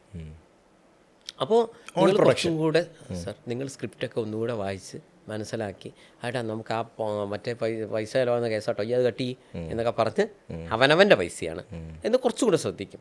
പിന്നെ 50 ദിവസത്തെ ഷൂട്ടാണെങ്കിൽ നിങ്ങൾ കടിച്ചു പിടിച്ച് നിങ്ങൾ സംവിധായകൻ്റെ ഒഴികെ വേഗം തീർക്കിട്ടോ. അല്ലെങ്കിൽ ഞാൻ പറഞ്ഞ അടുത്ത ട്രെൻഡ് നിങ്ങൾ തന്നെ സംവിധായകനാവുക. നിങ്ങൾക്ക് ഒരാളെ കീഴിൽ എന്തിനാണ് വർക്ക് ചെയ്യുന്നത്? ഈ trend that is Santhosh Pandit 2015 ചെയ്ത കാര്യത്തിലേക്ക് ഇപ്പോൾ കഥ എത്തുകയാണ്. അതായത് സിനിമ, മലയാള സിനിമ രക്ഷപ്പെടണമെങ്കിൽ അതാത് നടന്മാർ തന്നെ ചെയ്യണമെന്ന്. അപ്പോൾ ഇവരെ സിനിമ എന്തുകൊണ്ട് ഹിറ്റായതിൻ്റെ ഉത്തരം 50 ദിവസം എന്ന് പറഞ്ഞാൽ ആ ഒരു നടൻ നിർമ്മിക്കുന്ന സിനിമയാണോ? 50 ദിവസം എന്ന് പറഞ്ഞാൽ 45 ദിവസം കൂടെ ഒരു ഷൂട്ട് തീർത്തിരിക്കും. ഇതേ നടൻ വേറൊരാളുടെ പടത്തിൽ പോവുകയാണെങ്കിൽ 50 ദിവസം എന്ന് പറഞ്ഞാൽ 100 ദിവസവും. ഒരിക്കലും നടൻ്റെ കുഴപ്പമില്ല, ആ സംവിധായകനെ അത്രയ്ക്കില്ല. കാരണം എന്തുകൊണ്ടാണെന്നറിയില്ല, ചിലപ്പോൾ സിനിമയിൽ ആവശ്യമുണ്ടാവും. ഞാൻ പറഞ്ഞത് 50 ദിവസം എന്ന് നിങ്ങളൊരു സംവിധായകനാണെങ്കിൽ 55 ദിവസം എടുക്കുന്നത് മനസ്സിലാക്കാം, 60 ദിവസവും മനസ്സിലാക്കാം. 50 ദിവസം എന്ന് പറഞ്ഞാൽ 150 ദിവസം ആക്കുന്നത് ഒരു രീതിയിൽ അംഗീകരിക്കാൻ പറ്റില്ല. 10 കോടി എന്ന് പറഞ്ഞിട്ട് 12 കോടിയൊക്കെ, 10 കോടി എന്ന് പറഞ്ഞാൽ 30 കോടി ആവുന്നത് ഒരിക്കലും അത് സംവിധായകൻ്റെ കുഴപ്പം തന്നെയെന്നേ ഞാൻ പറയുള്ളൂ. പക്ഷേ ഒരു നടൻ നിർമ്മിക്കുന്ന സമയത്ത് ഈ പ്രശ്നങ്ങളൊന്നുമില്ലല്ലോ. ഒരു നടനാണ് അതിലെ നായകൻ തന്നെ നിർമ്മിക്കുന്ന സിനിമയിൽ ഇന്നേ വരെ ഒരു നാടൻ ലേറ്റായി വന്നിട്ടില്ല. അല്ലെങ്കിൽ കാരവാനിലിരുന്നിട്ട് കഞ്ചാവ് അടിച്ചാലേ അഭിനയം വരുന്നു ഇന്നേ വരെ ഒരു നടനും പറഞ്ഞിട്ടില്ല. ആരാൻ്റെ സിനിമയിൽ പോകുമ്പോഴാണ് എനിക്ക് ഇങ്ങനെ കിട്ടിയാലേ പറ്റുള്ളൂ, അല്ലെങ്കിൽ എൻ്റെ ബാക്ക്ഗ്രൗണ്ടിൽ ഇത്ര ആളുകൾ വേണം, ഇങ്ങനെ ഉണ്ടെങ്കിലേ വരുള്ളൂ എന്നാണ് സിനിമ നിർത്തിച്ച മഹാന്മാരൊക്കെ ഉണ്ട്. ഈ നടൻ തന്നെ നിർമ്മിക്കുന്ന സിനിമയിൽ എന്തേ ബാക്ക്ഗ്രൗണ്ടിൽ ആൾ വേണ്ടേ? ബാക്ക്ഗ്രൗണ്ടിലേ ഇവർക്ക് ആൾ വേണ്ട. അയ്യോ, ഓനെ 1000 ഉറുപ്പിക വെച്ചിട്ട് 300 ആൾക്ക് വെറുതെ പൈസ സ്ക്രിപ്റ്റ് മാറ്റുമെന്നറിയും. അപ്പോൾ അവനവൻ്റെ പൈസയ്ക്ക് ഒരു വിലയുണ്ട്, മനസ്സിലാക്കണം. മറ്റവൻ്റെതാകുമ്പില്ല. അതുകൊണ്ട് എന്തായി സർ, ബജറ്റ് അത്യാവശ്യം കുറയുന്നു. അപ്പോൾ സിനിമ ഒന്ന് വീണു പോയാലും നോട്ട് ദ പോയിൻറ്റ്, സിനിമ ഒരു പ്രമുഖ നടൻ്റെ സിനിമ അദ്ദേഹം തന്നെയാണ് നിർമ്മിക്കുന്നതെങ്കിൽ വീണു പോയാൽ അദ്ദേഹത്തിന് വലിയ നഷ്ടമൊന്നും വരുന്നില്ല. കാരണം അവൻ മാക്സിമം അഡ്ജസ്റ്റ് ചെയ്തിട്ടാണ് സിനിമ എടുത്തിരിക്കുന്നത്, ഡേയ്സും കുറച്ചിട്ടാണ് ചെയ്യുന്നത്. ഇത് വെറും നടൻ്റെ മാത്രം കുഴപ്പമെന്നല്ല ഞാൻ പറയുന്നത്, സംവിധായകരും ബാക്കിയുള്ളവർ മറ്റൊരു ഇവരെല്ലാ കാര്യത്തിലും ഇടപെടും. ഇവർ സംവിധായകൻ്റെ ഒരിക്കലും മര്യാദയ്ക്ക് ചെയ്തോ. അപ്പോൾ ഇതെന്തായി, ഈ സംവിധായകനും ഇവർ വിചാരിച്ച പോലെ ഇത് ചെയ്യുന്നില്ലെങ്കിൽ അതുകൂടെ ഇവരെ അങ്ങ് കൺട്രോളായിട്ട് എടുക്കുക. ഇനി നടക്കുന്ന കാര്യത്തിലേ ഉള്ളൂ. ഇവിടുത്തെ എല്ലാ സിനിമയും കൈ പൊള്ളാത്ത രീതിയിൽ തന്നെ എടുക്കാവുന്നതേ ഉള്ളൂ. അത്യാവശ്യം ഞാൻ പറഞ്ഞ first grade, second grade, third grade 3 type നടന്മാരുണ്ട്. ഈ 3 ഗ്രേഡ് നടന്മാർക്കും യഥാർത്ഥത്തിൽ കൈ പൊള്ളാതെ അവർക്ക് സിനിമ ചെയ്യാവുന്നുള്ളൂ. നിങ്ങളൊരു സിനിമ 3.25 മണിക്കൂറായാലും 2 മണിക്കൂറായാലും ഓരോ നടനും ഇവിടെ തലയ്ക്കൊരു പൈസ ഇട്ട് വെച്ചിരിക്കുന്നു. അത് OTT ആയാലും ഇനി നാളെ ഇവരെ കോൺഫിഡൻസ്. അപ്പോൾ അവിടെ നിങ്ങൾക്ക് 5 കോടിയാണെങ്കിൽ നിങ്ങൾ 1.25 മണിക്കൂറിൻ്റെ സിനിമ എടുത്താലും നോട്ട് ദ പോയിന്റ്, 2.25 മണിക്കൂറിൻ്റെ സിനിമ എടുത്താലും 3.25 മണിക്കൂർ എടുത്താലും നിങ്ങൾക്ക് കിട്ടുന്ന പൈസ എന്നാണ്. പിന്നെ നിങ്ങൾ എന്തിനാണ് വെറുതെ അനാവശ്യമായിട്ട്? അപ്പോൾ ചില ക്രൗഡ് സീന് കട്ട് ചെയ്യാം. അപ്പോൾ എന്ത് ചെയ്യുക, ഓരോ നടനും അയാൾ തന്നെ നായകൻ തന്നെ നിർമ്മിക്കണം. പറ്റുമെങ്കിൽ അയാൾ തന്നെ സംവിധാനം ചെയ്യാൻ പറ്റുമെങ്കിൽ ആക്ടർ കം പ്രൊഡ്യൂസർ ആകുക എന്നുള്ളത്. യെസ്, അയാൾ തന്നെ സംവിധാനം ചെയ്യുകയാണെങ്കിൽ കുറച്ചുകൂടെ കൺട്രോൾ കിട്ടാൻ പറ്റും. അപ്പോൾ നിങ്ങൾ പറയും അയാൾക്ക് അത്രയും വിവരമുണ്ടോ? വിവരമില്ലെങ്കിൽ ഏതെങ്കിലും അസോസിയേറ്റിനെ, വിവരമുള്ള അസോസിയേറ്റിനെ വെച്ചാൽ മതി. അതല്ല, നിങ്ങൾ വലിയ സംവിധായകനെ വെച്ചിട്ട് അത് എനിക്ക് ആ ദിവസം കൊണ്ട് തീർക്കാൻ കേട്ടോ എന്ന് പറയുമ്പോൾ ഈ ഈഗോയുടെ പ്രശ്നം വരും. കാര്യം മറ്റവൻ്റെ പൈസയാണെങ്കിലും മാക്സിമം ജോലികൾ നിങ്ങൾ തന്നെ ചെയ്യുക. സ്ഥിരമായിട്ട് ചെയ്യുന്ന ആളുകൾ എന്ത് ചെയ്യുക, സ്വന്തമായിട്ടുള്ള സ്റ്റുഡിയോ, സ്വന്തമായിട്ടുള്ള എല്ലാ സംവിധാനവും നമ്മൾ തന്നെ ഉണ്ടാക്കുക. അവനവൻ്റെ സിനിമയ്ക്ക് നമ്മളൊന്നും പുറത്തുനിന്ന് പോകണ്ട. ഇതാണ് 2011 സന്തോഷ് പണ്ഡിറ്റ് ചെയ്ത ശൈലി. അപ്പോൾ അങ്ങനെയാകുമ്പോൾ എല്ലാ സിനിമയും ഇവിടെ വിജയമാകും. ഇത് 30 ലക്ഷത്തിന് ചെയ്താലും ഞാൻ പറയുന്നത് ചെയ്യേണ്ട രീതിയാണ് ഞാൻ പറയുന്നത്. നായകനായി വരുന്നവനോട് 10 ലക്ഷം, സംവിധായകനോട് 10 ലക്ഷം എടുക്കാൻ പറയുക, ഈവനും 10 ലക്ഷം എടുക്കുക. കിട്ടിയാൽ എല്ലാവർക്കും ചെയ്യാം. ചിലപ്പോൾ ഒന്നും കിട്ടില്ല, 5 ദിവസം ആർക്കും കിട്ടില്ല. കാരണം സിനിമ വിജയിക്കുന്നതുകൊണ്ട് ഈ നായകനെ ഗുണമുള്ളൂ. ഇവർക്ക് എന്ത് ഗുണമുള്ളത്? ഈ പൈസ മുടക്കുന്നവന് എന്ത് ഗുണമുള്ളത്? അവൻ അതിനുശേഷം അവന് ഇനോഗ്രേഷൻസ് കിട്ടുന്നു, അവനത് കിട്ടുന്നു, ഇവൻ അവിടെ പോകുന്നു, ഇവൻ ഇന്ന് പിന്നെ അടുത്ത സിനിമയിൽ ഇവൻ 1 കോടി പ്രതിഫലം ആകുന്നു, ഒക്കെ ഇവന്. ഇയാൾ ഈ പൈസ മുടക്കുന്ന ഇയാൾക്ക് എന്ത് ഗുണമുള്ളത്? അങ്ങനെയുണ്ട്. ഈ റിവ്യൂവേഴ്സ് എന്ന് പറഞ്ഞൊരു സംഭവം ഉണ്ടല്ലോ. ഇപ്പോൾ മലയാളം സിനിമ ഇപ്പോൾ നേരത്തെ ഞാൻ ചോദിക്കാൻ വന്നതായിരുന്നു, ഇപ്പോൾ ഫസ്റ്റ് ഷോ കഴിഞ്ഞ് ഇറങ്ങുമ്പോൾ ഉള്ള റിവ്യൂസ് അല്ലെ, ഇപ്പോൾ തിയേറ്ററിൽ തന്നെ ഒരുപാട് റിവ്യൂവേഴ്സ് ഉണ്ട്. അപ്പോൾ അങ്ങനെ അതും ഒരു എഫക്റ്റ് ചെയ്യത്തില്ലേ? അതെങ്ങനെയാണ് എന്നുള്ളതെന്ന് പറയാം. യൂട്യൂബേഴ്സ് എന്ന് പറഞ്ഞുകൊണ്ട്, സിനിമയുടെ റിവ്യൂ ഇടുന്ന യൂട്യൂബേഴ്സ് എന്ന് പറഞ്ഞുകൊണ്ട് കുറേ അലവലാദികളുമുണ്ട്, കുറച്ച് ബോധമുള്ള സെൻസുള്ള ആളുകളും ഉണ്ട്. നിങ്ങൾക്ക് ലേശം ഒരു ബോധമുള്ളൊരു മനുഷ്യനാണെങ്കിൽ നമ്മൾ ചിന്തിക്കേണ്ട ഒരു വിഷയമുണ്ട്. ഒരു മനുഷ്യൻ എത്രയോ പൈസ മുടക്കി കഷ്ടപ്പെട്ടാണ് ഒരു സാധനം ചെയ്യുന്നത്. അതിലെ ഒരു സിനിമ എന്ന് പറയുമ്പോൾ അതിലെ എംപ്ലോയീസിൻ്റെ ഇതോ സൂപ്പർ സ്റ്റാറിൻ്റെ കഷ്ടപ്പാടോ അല്ല കേട്ടോ ഞാൻ പറഞ്ഞത്, തെറ്റിദ്ധരിക്കരുത്. കാരണം അവരൊക്കെ പൈസ വാങ്ങിച്ചിട്ടാണല്ലോ സിനിമ ഓട്ടിയാലും അവർക്ക് ഇപ്പോൾ എന്ത് കഷ്ടമാണല്ലോ. ഞാൻ പറയുന്ന എംപ്ലോയീസിന് പൈസ കൊടുക്കുന്ന പ്രൊഡ്യൂസറാണല്ലോ. സിനിമയായി കഴിഞ്ഞാൽ പിന്നെ പ്രൊഡ്യൂസർ മുഖം മാത്രമേ അതിലുള്ളൂ, പൊട്ടിയാലും ഒക്കെ അയാൾക്കേ നഷ്ടം വരുന്നുള്ളൂ. അപ്പോൾ ഇത്രയും കഷ്ടപ്പെട്ട് ഒരു പ്രൊഡ്യൂസർ ഒരു സിനിമ ചെയ്യുമ്പോൾ നമ്മൾ അതിൻ്റെ ആദ്യ ഷോനെ കണ്ടിട്ട് അതിനെ വലിച്ച് കീറി ഭിത്തിയിലൊട്ടിക്കുകയാണ്. ഓക്കെ, ചില സിനിമകൾ കാണുമ്പോൾ ചിലപ്പോൾ നമ്മൾ ഒട്ടിക്കാനൊക്കെ നമുക്കും തോന്നും. നമ്മളിപ്പോൾ ഞാനിതുപോലെ ഫസ്റ്റ് ഡേ ഒക്കെ കണ്ടിട്ട് എനിക്ക് ഇയാൾ എന്തിനാ അത് ചെയ്ത്, എനിക്ക് അപ്പോൾ തന്നെ സംവിധായകനെ നമ്പർ എവിടെ നിന്ന് കിട്ടുമെന്ന് ഞാൻ സിനിമയിൽ വരുന്നതിന് മുമ്പ് ആലോചിച്ചിട്ടുണ്ട്. അല്ല, ജസ്റ്റ് മനസ്സിലാവുന്നില്ല ചേട്ടൻ എന്താ ശരിക്കും സിനിമ കൊണ്ട് ഉദ്ദേശിച്ചെന്നൊക്കെ ചോദിക്കണം നല്ല രീതിയിൽ. പക്ഷേ അത് ഓപ്പണായിട്ട് നമ്മൾ പറയുമ്പോൾ നമ്മൾ കാരണം ആ സിനിമ കാണേണ്ട ഒരു 10 പേരെങ്കിലും ഇല്ലാതാകുമ്പോൾ ആ മനുഷ്യൻ്റെ നഷ്ടം ആലോചിച്ച് നോക്കുക. അതേസമയം നമ്മൾ ഒരു സിനിമ ഉണ്ട്, നല്ല സിനിമയാണ് കേട്ടോ എന്ന് പറയുമ്പോൾ ആ സിനിമ കാണാമെന്ന് ആലോചിക്കുന്ന ഒരു 10 ആളെങ്കിലും ചിലപ്പോൾ സിനിമ കാണാനും സാധ്യതയുണ്ട്. അതേസമയം ഒരു വ്യക്തിയുടെ വ്യക്തി സ്വാതന്ത്ര്യം എന്നുള്ള സൈഡിലേക്ക് പോകാം. വ്യക്തി സ്വാതന്ത്ര്യമാണ്, പറയാമല്ലോ, തീർച്ചയായും സ്വാതന്ത്ര്യം ഉള്ളതുകൊണ്ട് സിനിമ ഞാൻ മോശമാണെങ്കിലും പറയാമല്ലോ. പക്ഷേ അങ്ങനെ നിങ്ങൾ ആ ലെവലാണ് ചെയ്യുന്നതെങ്കിൽ നിങ്ങൾക്ക് പ്രൊഡ്യൂസറെ നോക്കേണ്ട ആവശ്യമില്ല. നിങ്ങൾക്ക് നിങ്ങളൊരു 150 രൂപ നഷ്ടപ്പെട്ടു, ഇനി വേറൊരുത്തരുടെ 150 നഷ്ടപ്പെടേണ്ടെന്ന് കരുതിയതാണ് നിങ്ങളുടെ, അല്ല ആ രീതിയിലൂടെ ജെന്യുവനായിട്ടും പറയാം, അല്ല 2 ആംഗിളിലൂടെ പറയാം. ഇങ്ങനെ പറയുമ്പോഴും നിങ്ങൾക്കൊരാളെ വ്യക്തി അധിക്ഷേപം ചെയ്യാനോ അല്ലെങ്കിൽ ആ ക്യാരക്ടറിനനുസരിച്ച് അതേപോലെ നിങ്ങൾ ഡ്രസ്സിങ് ചെയ്യുക, ബോഡി ഷേമിങ് ചെയ്യുക, അതിനുള്ള അധികാരമൊന്നും നിങ്ങൾക്കില്ല. നിങ്ങൾക്കൊരു സിനിമ കണ്ട് എനിക്ക് ഇഷ്ടപ്പെട്ടില്ല കേട്ടോ, എൻ്റെ 150 രൂപ പോയി കിട്ടി എന്ന് പറയാം. അല്ല, പറയുന്നതിനും ഉണ്ടല്ലോ സാർ ഒരു മാന്യത. പിന്നെ നമുക്ക് വേണമെങ്കിൽ ഒരു വേർഡ് യൂസ് ചെയ്യാം, എനിക്കത് വർക്കായില്ല, ചിലപ്പോൾ നിങ്ങളൊന്ന് കണ്ടു നോക്കിട്ടോ, തീർച്ചയായിട്ടും. അല്ല അങ്ങനെയും പറയാമല്ലോ സാർ. അതുകൊണ്ട് നല്ല ഒരു സിനിമ കാണുമ്പോൾ നമ്മൾ നല്ലതെന്ന് പറഞ്ഞാൽ കുഴപ്പമില്ല. ഒരു മോശം സിനിമ നമ്മളത് മോശം എന്ന് ഉടനെ തന്നെ പറയുമ്പോൾ ചിലപ്പോൾ ആ സിനിമ നന്നായിട്ട് തോന്നുന്ന ആളുകൾ ഉണ്ടാവില്ലേ? അല്ല, ആ ജനസ് ഇഷ്ടപ്പെടുന്നവരും ഉണ്ടാവുമല്ലോ. അപ്പോൾ ഇനി പറയുമെങ്കിൽ തന്നെ ഞാൻ പറയുന്നത് നമുക്കെന്തോ നമ്മൾ പറയുമ്പോൾ നമുക്കെന്താ വർക്കായില്ല. അവരെ ചില കോമഡിയൊക്കെ ഉണ്ട് കേട്ടോ, എനിക്കൊന്നും വർക്കായില്ല. അല്ലെ അവരെ വയലൻസ് ഒന്നും എനിക്ക് എന്തോ ഉണ്ടെന്നോ, ഇതിലും നല്ല കൊറിയൻ സിനിമകളില്ലേ, ഇതിലും നല്ല അതില്ലേ എന്നൊക്കെ നമ്മൾ പറയുമ്പോൾ അത് നിങ്ങൾ കൊറിയൻ സിനിമയെല്ലാം കണ്ടുവരുന്നോണ്ടാണ്. സാധാരണക്കാരനത് ഓക്കെ ആയിരിക്കും. മനസ്സിലായി. ഇപ്പോൾ എൻ്റെ സിനിമയെക്കുറിച്ചാണ് അതേപോലെ ആളുകൾ പറയുമ്പോൾ ഞാൻ ആലോചിച്ചിട്ടുണ്ട്. ഇപ്പോൾ ഇഷ്ടപ്പെട്ടില്ല. ഞാൻ പറയുന്നത് ഇഷ്ടപ്പെട്ട എത്രയോ പേരില്ലേ?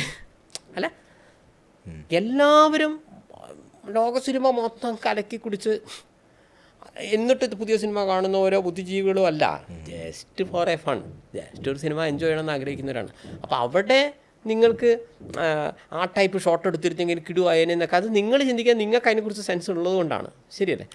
മറ്റവർക്ക് ജസ്റ്റ് ഫോർ എ ഫണ്ണാണ്, അല്ലെങ്കിൽ അവർക്ക് കാണുമ്പോൾ ബോറടിക്കരുത്, അത്രയേ ഉള്ളൂ. അങ്ങനെ ഇഷ്ടപ്പെടുന്നവരും ഉണ്ട്. ഞാൻ പറഞ്ഞു വെച്ചാൽ അത്രയേ ഉള്ളൂ. അപ്പോൾ ആദ്യത്തെ ഒരാഴ്ച മോശം സിനിമയാണെങ്കിൽ ദയവ് ചെയ്ത് റിവ്യൂ ചെയ്യരുത്. ഒരാഴ്ചയ്ക്ക് ശേഷം എനിക്ക് വർക്കൗട്ട് ആയില്ല, നിങ്ങൾക്ക് വേണേൽ കാണാം എന്ന് വേണമെങ്കിൽ പറയാം, അല്ലേ? ഇനി പറയാം മാക്സിമം. യൂട്യൂബേഴ്സിൻ്റെ പെർസെപ്ഷൻ നിങ്ങൾ പറയുന്ന നല്ല സിനിമയോ ചീത്ത സിനിമയോ ഒന്നുമല്ല. അതാണ് ഞാൻ നേരത്തെ പറഞ്ഞ കേസ്. അവർക്ക് റീച്ചും ഷെയറുമാണ് അവരുടെ വിഷയം. 1,00,000 ആളുകൾ കാണുമ്പോൾ ഒരു എവറേജ് 5,000 രൂപ വെച്ച് കിട്ടും.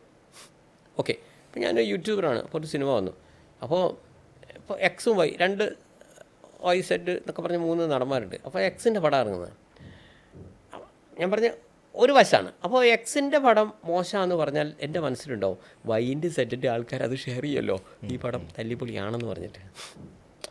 നമ്മളെ ഇഷ്ടത്തോളം ഇത് കാണുന്നതിനനുസരിച്ചാണ് പൈസ. അപ്പം ഒരു 10 ലക്ഷം ആൾ കണ്ടു കഴിഞ്ഞാൽ 50,000 രൂപ കിട്ടി. ചില സിനിമകൾ മോശമായിരിക്കും കേട്ടോ. ഞാനൊരു സിനിമ വളരെ മോശം, അപ്പം നിർമ്മാതാവിനെ മൊത്തം കേരള സംസ്ഥാനത്ത് ഈ സിനിമ എടുത്ത് കിട്ടിയ കളക്ഷനേക്കാൾ കൂടുതൽ അതിൻ്റെ റിവ്യൂ ഇട്ട ആൾക്ക് കിട്ടിയിരുന്നു. ഒന്നിനെയും കൊള്ളാത്ത പടം എന്ന് പറഞ്ഞ് ഇവൻ കത്തിക്കേറിയ കേസാണ്. പക്ഷേ ഇയാളുടെ ഒരു മെയിൻ ഇവൻ ആലോചിക്കും, നമ്മൾ പറയുന്ന നിർമ്മാതാവിൻ്റെ മുഖമോ അതിൻ്റെ മാന്യതയൊന്നുമല്ല ഇവൻ ആലോചിക്കുന്നത്. ഇവനെ ലൈക്കും ഷെയറും മാത്രമാണ് ഇവൻ ആലോചിക്കുന്നത്. അങ്ങനെ പറയുമ്പോൾ ഈ വൈൻ്റെയും സെറ്റിൻ്റെയും ആരാധകർ ഇത് കറക്റ്റ് ഫോളോ ചെയ്തിട്ട് കൃത്യമായത് ഷെയർ ചെയ്യും. അവർ പിന്നെ ചിലപ്പോൾ ജെനുവിനായിട്ട് പറയുന്നതായിരിക്കും. അല്ല, ചിലപ്പോൾ സിനിമ ഓൾറെഡി മോശമാകാം. പക്ഷെ ഞാൻ പറഞ്ഞ യൂട്യൂബറുടെ പെർസെപ്ഷനാണ് പറയുന്നത്. അയാൾക്ക് ഒരു 10 ലക്ഷം ആൾ കാണുന്നതിലൂടെ അയാൾക്ക് 50,000 രൂപ കിട്ടി. മറ്റേ മനുഷ്യനെ ചിലപ്പോൾ കേരള സംസ്ഥാനം മൊത്തം ഓടിയിട്ട് ഒരു സിനിമ തുടക്കം മുതൽ ഇത്രയും കഷ്ടപ്പെട്ട് ചെയ്ത് എന്തോ ആട്ടെ, മോശമായിക്കോട്ടെ, ആ സിനിമ തിയേറ്ററിൽ കേരളം മുഴുവൻ ആളുകൾ കണ്ടിട്ട് ആ മനുഷ്യൻ്റെ മൊത്തം ഷെയറിൽ 50,000 വന്നിട്ടില്ല. ഇതാണ് വേറൊരു വിഭാഗം. ഇനി വേറൊരു തരം ഞാൻ പറയുന്ന ഒരു അലവലാദികളായിട്ടുള്ള യൂട്യൂബേഴ്സിൻ്റെ കഥ എങ്ങനെയാ വെച്ചാൽ, നിർമ്മാതാവിനെ വിളിക്കുന്നു, ഏട്ടാ സിനിമ കണ്ടു, ഇത്ര നിങ്ങൾക്കിപ്പോൾ 3 ലക്ഷം ഫോളോവേഴ്സ് ഉണ്ട്, നിങ്ങൾക്ക് 10 ലക്ഷം ഫോളോവേഴ്സ് ഉണ്ട്, ഒരു 2 ലക്ഷം ഉറുപ്പിക തരുവാണെങ്കിൽ ഞാൻ നല്ലത് പറയാം, നല്ല സിനിമയാകാം, നല്ല സിനിമയാകാം. എന്നാലും ഇവൻ പറയും മോശമാണ്, കാരണം ഇയാൾ പൈസ കൊടുത്തില്ല. അല്ല, അങ്ങനെയുള്ളവരെ അറിയോ പേഴ്സണലി? എനിക്ക് പറയാൻ പറ്റില്ല, അതിനൊരു തെളിവൊക്കെ ഉണ്ടെങ്കിലല്ലേ പറയാൻ പറ്റും. ഇനി നേരെ തിരിച്ച് ഒന്നിനെയും കൊള്ളാത്ത പടം നമ്മൾ നേരെ പ്രൊഡ്യൂസർ വിളിച്ചു, ചേട്ടാ പടം വീണല്ലോ, ഇവനാണെങ്കിൽ ആ കരഞ്ഞ് കേൾക്കും, ചേട്ടൻ പ്രശ്നമാക്കട്ടാ, നമുക്കൊരു നല്ല റിവ്യൂ ഒക്കെ ഇടാം.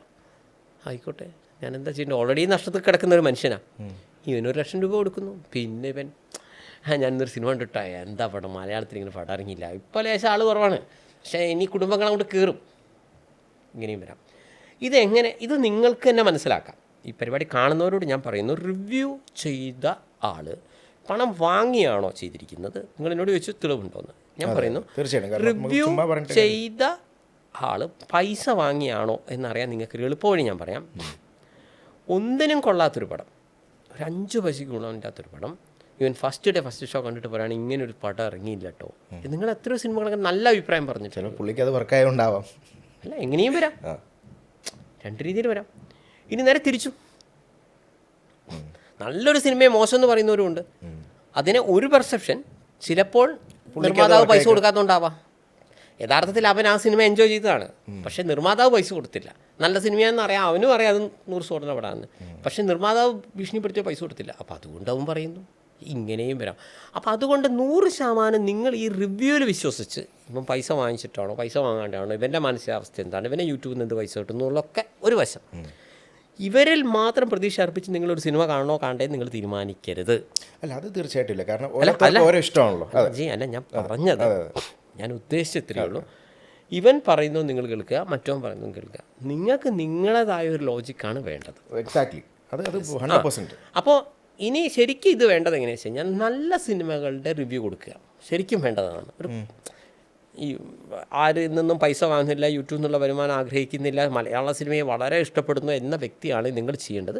നിങ്ങൾക്കൊരു സിനിമ കണ്ട് ഇഷ്ടപ്പെട്ടെങ്കിൽ, ചേട്ടാ ഞാൻ ഒരു സിനിമ കണ്ടിട്ട് നന്നായിരുന്നു എന്ന് പറയാം.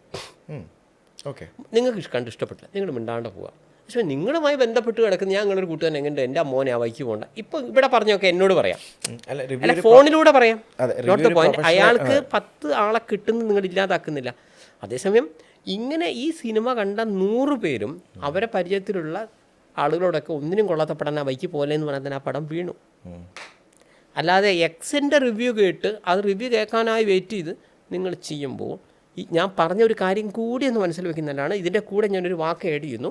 പല സിനിമകളും ഈ സോഷ്യൽ മീഡിയയിൽ ഇതിൻ്റെ ഒരു 40 ലക്ഷം രൂപയോളം അവർ കൊടുക്കാറുണ്ട്. മീൻസ് പടത്തിൻ്റെ പ്രൊമോഷന് വേണ്ടി സോഷ്യൽ മീഡിയയിൽ പ്രൊമോഷൻ രീതിക്ക് വേണ്ടി പല രീതിയിലും വരാം. ഇന്റർവ്യൂസും ഓരോ PROs ഏറ്റെടുക്കുമല്ലോ. അതോടൊപ്പം സിനിമ കണ്ടിറങ്ങുന്ന ആളുകളുമായിട്ടുള്ള ഇൻ്റർവ്യൂ. അതെ, അപ്പോൾ ഞാനൊരു നിർമ്മാതാവാണ്, ശരി, നമുക്ക് എന്ത് ചെയ്യാം, നിങ്ങൾ വലിയൊരു മീഡിയ നടത്തുന്നതാണ്, അപ്പോൾ ഞാൻ പറയടാ നമ്മളൊരു പടത്തിന് ഒരു ഇത് വെക്കണം, ചേട്ടാ 5 ലക്ഷം ഡീൽ ഉറപ്പിച്ചു. അപ്പം നിങ്ങളുടെ ഒരു എംപ്ലോയി എക്സ് എന്നിരിക്കട്ടെ, എക്സിനോട് പറയും ഞാൻ സിനിമ കാണാം, നീ സിനിമ കാണണമെന്നൊന്നുമില്ല, ഇതൊക്കെ കാരണം സിനിമ കണ്ടാലും നല്ലതായാലും ചീത്തയായാലും നിങ്ങൾ പറയുന്നത് തന്നെ ഇപ്പം പറയണം. ഇപ്പം പറയും ഞാൻ സിനിമ കണ്ടിട്ടോ അതാണെന്ന് അറിയാം, സിനിമ പോലും കണ്ടിട്ടില്ല, പോട്ടെ. അപ്പം നമ്മളവിടെ ബംഗാളികളെയോ മലയാളികളെയോ അവിടെ നിർത്തി 500 രൂപയും ഒരു ബിരിയാണിയാണ് ഇതിൻ്റെ കണക്ക്. ഇതൊക്കെ അൺഒഫീഷ്യലായി കിട്ടുന്ന ഇൻഫർമേഷനാണ്. 500 രൂപയും ഒരു ബിരിയാണിയും കൊടുത്തു കഴിഞ്ഞാൽ ടിക്കറ്റും കൊടുക്കും. ഇവൻ്റെ ആദ്യം ഒരു പണി രാവിലെ 10 മണിക്ക് പോവുക, അല്ലെങ്കിൽ 9 മണിക്ക് പോവുക, ഈ സിനിമ ഇരുന്ന് കാണുക, എന്ത് തല്ലിപ്പിള്ളേലും ഫുള്ള് കണ്ടേ പറ്റൂ. എന്നിട്ട് ആ പടം ഓൾമോസ്റ്റ് എൻ്റെ ആകുമ്പോൾ തന്നെ ഇവൻ ആ ഡോറിൻ്റെ അടുത്തേക്ക് വരണം. കാരണം തുറക്കുന്ന ആളുകളുടേതാണ് വേണ്ടത്. അപ്പം നമ്മളവിടെ ഈ 500 റുപ്യം ബിരിയാണിയും ടിക്കറ്റും കൊടുത്ത ആളുകൾ ഈ ഡോറ് തുറക്കുമ്പോൾ തന്നെ മുമ്പ് വരും. അതുകൊണ്ടാണ് നിങ്ങൾ ഇനി മുതൽ നിങ്ങൾ റിവ്യൂ ഇത് ഈ ടൈപ്പ് കാണുമ്പോൾ നിങ്ങൾ ശ്രദ്ധിച്ചാൽ മതി. വരുന്നതാണ് എൻ്റെ പൊന്നെണ്ണ ഇമാതിരി പടം, ഈ പടം 2 ദിവസം കൊണ്ട് വീണ പടമായിരിക്കും. ഈ ഒരു സ്ട്രാറ്റജി എപ്പോഴെങ്കിലും ഉപയോഗിക്കാൻ ശ്രമിച്ചിട്ടുണ്ടോ സ്വന്തം പടത്തിന്? എനിക്ക് അങ്ങനത്തെ ഒരു ഗതികേട് വന്നിട്ടില്ല സർ. എൻ്റെ എന്നും ഉള്ളത് ഇന്നും ഞാൻ പറയുന്നു, നിങ്ങൾക്ക് ഇഷ്ടപ്പെട്ടാൽ കാണുക, ഇഷ്ടപ്പെട്ടില്ലേ നിങ്ങൾ കാണണ്ട, ഇത്രയേ ഉള്ളൂ, ഞാൻ അത്രയേ പറയുന്നു. അപ്പോൾ ഈ വരുന്ന 10 പേരും പ്രേക്ഷകരെ ഇത് കാണുന്നവനെ സംബന്ധിച്ചിടത്തോളം ഇറങ്ങി വരുന്ന എല്ലാവരും സൂപ്പർ അടിപൊളി എന്നൊക്കെ പറഞ്ഞ് ഇവരെ എഴുതി കൊടുക്കും. നീ ഇന്ന് ഇത് പറഞ്ഞോ, ഇങ്ങനെ ചെയ്തോ എന്നൊക്കെ പറഞ്ഞ് അതുവരെ ഇവർ ചെയ്യും. അപ്പോൾ ഈ പൈസ പോകുന്നത് നമ്മളുടെ ഈ പ്രൊമോഷന് വേണ്ടിയിട്ട് എന്നുള്ള ഇതൊന്ന് പോകും. ഇതിപ്പം നമ്മളിപ്പം പറഞ്ഞല്ലോ, അല്ല ഞാൻ പറഞ്ഞ അതുകൊണ്ട് ഇത് മാത്രം സർ ഇത് മാത്രം വെച്ച് നിങ്ങൾ വിലയിരുത്തരുതെന്നേ പറഞ്ഞിട്ടുള്ളൂ. അപ്പം അതിനെ ഞാനൊരു നിങ്ങൾ അവിടെ കൊടുത്തതിന് തെളിവുണ്ടോ എന്നൊക്കെ ചോദിച്ചപ്പോൾ അതിനൊരൊറ്റ വാക്കാണ് ഞങ്ങളോട് പറഞ്ഞത്. ഈ സോഷ്യൽ മീഡിയ പ്രൊമോഷന് വേണ്ടി മിനിമം മലയാള സിനിമയിൽ 40 ലക്ഷം രൂപ ജനറലി എല്ലാവരും നല്ല ഞാൻ പറഞ്ഞത്, അതിന് മൊത്തം 40 ലക്ഷം പോലും ബജറ്റില്ലാത്ത 40 ലക്ഷം ചിലവാക്കുന്നത് ഞാൻ പറയുന്നത്. 40 ലക്ഷം വരെ ഇതിനെ മാത്രമെന്നല്ല ഞാൻ പറയുന്നത്. ഇതുമായി ബന്ധപ്പെട്ട പല പല കാര്യങ്ങൾക്കും സോഷ്യൽ മീഡിയ ആണ് ഇന്ന് കൂടുതൽ ആളുകൾ നോക്കുന്നത്. അല്ലാണ്ട് പത്രം നോക്കിയോ ഇന്ന് മുതലൊക്കെ നോക്കാൻ ചേട്ടൻ ഇപ്പോൾ ഇന്ന് മുതൽ ഇന്ന് പടം ഇറങ്ങുന്നത് ഇന്നത്തെ ഇത് നോക്കിയിട്ടാണോ ആലോചിച്ച് നോക്ക്. ഈ തിയേറ്ററിൽ ഏതാണെന്നുണ്ട് ചേട്ടൻ സോഷ്യൽ മീഡിയയിലാണ് നോക്കുന്നത്, എല്ലാം സോഷ്യൽ മീഡിയ ആണ്. അതേപോലെ അതിൻ്റെ ലിങ്ക് ഇടുക, നിങ്ങളൊരു സാധാരണ ഇതാണ് ഇന്ന് മുതൽ. അപ്പോൾ 4 പോസ്റ്റർ നിങ്ങൾ ഒരു 10 ലക്ഷം ഫോളോവേഴ്സ് നിങ്ങൾക്കുണ്ട്, ഞാൻ നിങ്ങളെ ബന്ധപ്പെടുന്നു, ചേട്ടാ ഞങ്ങളുടെ 4 പോസ്റ്റർ നിങ്ങൾ ഇടണം, എന്ത് തരണം, നിങ്ങളൊരു 4 പോസ്റ്റർ, എനിക്ക് ഒരു പോസ്റ്ററിന് 10,000 രൂപ തരണം എന്ന് പറഞ്ഞു കഴിഞ്ഞാൽ ഇന്ന് മുതൽ. അപ്പോൾ ആൾക്കാർ നീ ഇതായിട്ട് എന്താ ബന്ധം, ചെറിയൊരിതുണ്ട് ഞാൻ പറയാം എന്ന് പറഞ്ഞിട്ട് അങ്ങനെയൊക്കെ ഇതിനെല്ലാം പൈസ വാങ്ങിച്ചിട്ടാണ് ആളുകൾ ചെയ്യുന്നത്. ചില്ലർ അല്ലേ, ചിലപ്പോൾ ആവാം സർ. ഒരു ബന്ധമില്ലാത്തവൻ പോലും ഇത് ചെയ്യുന്നുണ്ട്. അപ്പം അങ്ങനെ ഒരു ബന്ധമില്ലാത്ത ഒരാളത് ഞാൻ മുമ്പ് ഇങ്ങനെ കണ്ടിരുന്നു. അപ്പോൾ അതിൻ്റെ ഫോളോവേഴ്സ് ഉള്ളത്. അപ്പോൾ ഇയാളങ്ങനെ സിനിമയെക്കുറിച്ചൊന്നും പറയാറില്ല. അപ്പോൾ എന്നോട് ഒരു സന്തോഷം, 4 എണ്ണം ചെറിയൊരു ബന്ധമുണ്ട്, അപ്പോൾ 4 എണ്ണത്തിന് 40,000. അപ്പോൾ ഇയാൾ എന്ത് ചെയ്യുന്നു, നാളെ മുതൽ ഇന്ന് മുതൽ ഈ സിനിമ ഞാൻ കണ്ടിരുന്നു, ഒരു പോസ്റ്റ് ഇട്ടു. അപ്പോൾ അത് ഇങ്ങനെയും ചെയ്യുന്നുണ്ട്. ഇതൊന്നും തെറ്റെന്നെങ്ങനെ പറയാൻ പറ്റും? അയാളെ സിനിമയെ പ്രൊമോട്ട് ചെയ്യാൻ നോക്കുന്നു. 10 കോടി കിട്ടിയാൽ അയാൾ 100 കോടി എന്ന് പറയുന്നത് തെറ്റെന്ന് പറയാനൊന്നുമില്ല. അതുകൊണ്ട് എനിക്ക് സാധാരണക്കാരോട് പറയേണ്ടത് ഇതെല്ലാം ഒരു ബിസിനസ്സാണ്. ഒരു നടൻ അഭിനയിക്കുന്നു, ബിസിനസ്സല്ലേ, അയാളുടെ ജോലിയാണ് ചെയ്യുന്നത്. നിങ്ങളുടെ ജോലിയും നിങ്ങളുടെ സമയവും നിങ്ങളുടെ മൊബൈൽ ഡാറ്റയും ഒക്കെ കളഞ്ഞാണ് നിങ്ങളത് കാണുന്നത്. കാണണ്ടെന്നല്ല, ഇവർക്ക് വേണ്ടി അടികൂടാൻ നിൽക്കണ്ട, ഇത്രയേ ഞാൻ പറഞ്ഞുള്ളൂ. അപ്പോൾ ഇനി ഒന്നിനും കൊള്ളാത്തൊരു സിനിമ നല്ലതെന്ന് പറയുകയാണെങ്കിലും തിരിച്ചു വരികയാണെങ്കിലും അല്ലെങ്കിൽ അതേ നയം അതേപോലുള്ള വേറൊരു സിനിമയ്ക്ക് വേറെ രീതിയിൽ പറയുക, ഇങ്ങനെയൊക്കെ വരുന്നവരുടെ മാനസിക നില ഒന്നുകൂടെ ചിന്തിക്കുന്ന നല്ലതാണ്. അപ്പോൾ 2 സൈഡിലും വരുന്നുണ്ട്. 5 പൈസ ഞാൻ സോഷ്യൽ മീഡിയയിൽ കൊടുക്കില്ല, എൻ്റെ സിനിമ നന്നായിക്കോട്ടെ ചിന്തിക്കുന്ന നിർമ്മാതാക്കളും ഉണ്ട്. അപ്പോൾ അൾട്ടിമേറ്റായിട്ട് എൻ്റെ അഭിപ്രായത്തിൽ സോഷ്യൽ മീഡിയയിൽ ഒരുപാട് പൈസ ഒന്നും എൻ്റെ നിർമ്മാതാക്കൾ ചിലവാക്കരുത്, എൻ്റെ അഭിപ്രായമാണേ. ഇതാണ് ഇവിടെ നടക്കുന്നത്. സിനിമയ്ക്ക് ക്വാളിറ്റി ഉണ്ടെങ്കിൽ ആളുകൾ കാണും. അതിനി ഇവിടുത്തെ മുഴുവൻ യൂട്യൂബർമാരും മോശം എന്ന് പറഞ്ഞാൽ ആ സിനിമ ആളുകൾ ഇടിച്ചു കയറി കാണും. റീസെൻ്റ്ലി ആണെന്നുണ്ടെങ്കിൽ ഇപ്പോൾ ബോച്ചയുടെയൊക്കെ ഇഷ്യൂ ഉണ്ടല്ലോ, അപ്പം ഇതിനെപ്പറ്റിയൊക്കെ ഒരു വീഡിയോ ചെയ്യണമെന്നോ അങ്ങനെ ഒരു ആഗ്രഹം ഉണ്ടായിട്ടുണ്ടോ, അല്ലെങ്കിൽ അതിനെപ്പറ്റി പറയുകയാണെന്നുണ്ടെങ്കിൽ? ബോച്ചയും പ്രമുഖ നടിയുമായിട്ടുള്ള ഒരു ഇഷ്യൂ, ശരി, ഞാൻ പറയുന്ന ഒരു വ്യക്തിക്ക് ഏത് തരത്തിലുള്ള ഡ്രസ്സ് ഇട്ടിട്ടും പുറത്ത് പോകാം. പിന്നെ അതായത് ഞാൻ പറയുന്ന നമ്മളൊരു കോഡുണ്ടല്ലോ, മിനിമം ഡ്രസ്സ് ഇടുക എന്നുള്ളത്. തീരെ ഒരു ഡ്രസ്സ് ഇടാതെ പോകുമ്പോഴല്ലേ നമ്മളെ കോഡിന് ഓപ്പോസിറ്റ് ആവുന്നുള്ളൂ. അല്ലാതെ ഒരു മിനിമം ഡ്രസ്സ് ഇട്ടുകൊണ്ട് ഏതൊരാൾക്കും എവിടെയും പോകാം. അപ്പോൾ അല്ലാതെ ഹണി റോസ് എന്ന് പറയുന്ന ഒരു നടിക്ക് മാത്രമായിട്ടൊരു പ്രത്യേക ഡ്രസ് കോഡൊന്നും നമുക്ക് പറയാൻ പറ്റില്ല. നിങ്ങൾ പുറത്തിറങ്ങുമ്പോൾ ഇങ്ങനെ നടന്നിരിക്കണം, അങ്ങനെയൊന്നുമില്ല. ഞാൻ ചോദിക്കുന്നത്, ഇപ്പോൾ കേരളത്തിൻ്റെ പുറത്തുള്ള സംസ്ഥാനങ്ങളിലെ നടിമാരുടെ അവരുടെ ഇനോഗ്രേഷനൊക്കെ ഉള്ള സമയം കിട്ടിയാൽ കേരളത്തിലെ ഇവരെ ആരും വിമർശിക്കുന്നവരുണ്ടെങ്കിൽ അതൊന്ന് കാണുന്നത് നന്നാവും. അവരെങ്ങനെയാണ്, അവരുടെയൊക്കെ ഡ്രസ്സിങ് എങ്ങനെയായിരുന്നു എന്ന് അതൊന്നും നിങ്ങൾ നോക്കേണ്ട ആവശ്യമില്ല. നിങ്ങൾക്ക് അവരോട് ഒരു സെലിബ്രിറ്റി എന്ന രീതിയിൽ അവരെ സ്നേഹിക്കുകയോ ഒരു നടി എന്ന രീതിയിൽ അവരെ സ്നേഹിക്കുകയോ നിങ്ങൾ പോയി കാണാം. അവരാരും ഇപ്പോൾ നിങ്ങളുടെ വീട്ടിൽ വന്ന് പറയുന്നൊന്നുമില്ലല്ലോ. അപ്പോൾ ഡ്രസ് കോഡ് വേണം എന്ന് പറയാനാണെങ്കിൽ ഞാൻ പറയുന്നത്, കേരള സംസ്ഥാനത്തെ ഒരു നടീനെയോ 2 നടീനെയോ അല്ലെങ്കിൽ ഇനോഗ്രേഷൻ ചെയ്യാൻ പോകുന്ന പെണ്ണുങ്ങളെ മാത്രം ഒരു ഡ്രസ് കോഡ് നമുക്ക് പറയാൻ പറ്റില്ല. അങ്ങനെയാണെങ്കിൽ നിങ്ങൾ ആദ്യം ഇവിടുത്തെ കോളേജിൽ പഠിക്കുന്ന പെൺകുട്ടികൾക്കല്ലേ ഫസ്റ്റ് ഡ്രസ് കോഡ് വേണ്ടത്. ഞാൻ പറയുന്നു ഇത് 1-2 പേരുടെ കാര്യമാണ്. ഇവിടുത്തെ കോളേജിൽ പഠിക്കുന്ന മുഴുവൻ കുട്ടികളും ഫുള്ള് ഡ്രസ്സൊക്കെ ശരീരം മറച്ചിട്ടാണോ നടക്കുന്നത്? അപ്പോൾ അവർക്ക് എന്താ ഡ്രസ് കോഡ് വേണ്ടേ? ഈ ഇനോഗ്രേഷൻ ചെയ്യുന്ന നടിമാർക്ക് മാത്രം ഡ്രസ് കോഡ്, ബാക്കിയുള്ളവർക്കും ഡ്രസ് കോഡ് വേണ്ടേ? അല്ല, പറഞ്ഞു തെറ്റുണ്ടോ? അനാവശ്യമായിട്ടുള്ള കമൻസോ മറ്റോ ഇട്ടിട്ട് ബുദ്ധിമുട്ടിക്കരുത്, ദ്വയാർത്ഥ പ്രയോഗങ്ങൾ നടത്തരുത് ഇത്തരം ആളുകൾക്കെതിരെ. ബോച്ചെ അൺറോസ് ഇഷ്യൂവിൽ ഞാൻ 100% നടിയുടെ ഭാഗത്തേ നിൽക്കുകയുള്ളൂ. കാരണം വെച്ചാൽ അവർക്ക് അതിനുള്ള റൈറ്റ് ഉണ്ട്. ഇതാണ് ഞാൻ പറയുന്നത്. പിന്നെ രണ്ടാമത്തെ ഞാൻ ഈ സോഷ്യൽ മീഡിയയിൽ നോക്കുമ്പോൾ പറയുന്നൊരു കാര്യമാണ്, സ്ത്രീകൾ ഇനോഗ്രേഷൻസിന് വരുമ്പോൾ ആളുകൾ കൂടുന്നു. കാരണം കേരളത്തിലെ പുരുഷന്മാരൊക്കെ ഇങ്ങനെ ഭയങ്കര ലൈംഗിക ദാരിദ്ര്യം അനുഭവിക്കുന്നവരാണ്. അപ്പോൾ ആ രീതിയിലാണ് ഈ നടിമാർ ഇനോഗ്രേഷൻ ചെയ്യുമ്പോൾ ആളുകൾ വരുന്നത്. ഞാൻ പറയുന്നു, കേരളത്തിലെ പുരുഷന്മാരെ ഇങ്ങനെ മാനം കെടുത്തരുത്. ഇത്തരം കമൻസ് ഇടുന്ന ആളുകളോട് പറയുന്നത്, കേരളത്തിലെ പുരുഷന്മാരൊന്നും ഇന്നേ വരെ പെണ്ണുങ്ങളെ കാണാത്തവരും ഒരു നടീനെ ഇങ്ങനെ കാണുമ്പോൾ തന്നെ അയ്യോ എന്ന് പറഞ്ഞിങ്ങനെ വീഴാന്ന് പറഞ്ഞാൽ അത് അങ്ങനെയൊന്നുമല്ല. ഞാൻ പറയുന്നത്, നടിമാർ വന്നതുണ്ടെങ്കിൽ അവരെ ഒരു സെലിബ്രിറ്റി എന്ന രീതിയിൽ അവരോടുള്ള സ്നേഹം കൊണ്ടാണ്. അല്ലാണ്ട് അവരുടെ ഡ്രസ്സായിട്ടോ ആ ഡ്രസ്സിൻ്റെ ഇട്ട മോഡേൺ കോസ്റ്റ്യൂം ആയതുകൊണ്ടോ അതുമായിട്ടൊന്നും വലിയ ബന്ധമുണ്ടെന്ന് എനിക്ക് തോന്നുന്നില്ലെന്നേ ഞാൻ പറഞ്ഞുള്ളൂ. അതിനുള്ള എല്ലാ റൈറ്റ്സും ഇന്ത്യയിൽ നിന്നുകൊണ്ട് അവർക്ക് ചെയ്യുന്നതിൽ ഒരു തെറ്റുമില്ല. നിങ്ങൾക്ക് താല്പര്യം ഉണ്ടെങ്കിൽ കാണാം, കാണാതിരിക്കാം. അല്ലാണ്ട് നടിമാരുടെ ഇനോഗ്രേഷന് വരുന്ന ആളുകൾക്ക് മാനസിക വൈകല്യമുള്ളവരാണ് അവിടെ വരുന്ന പുരുഷന്മാരെന്ന് പറഞ്ഞതിനോട് ഞാൻ വ്യക്തിപരമായി വിയോജിക്കുന്നു.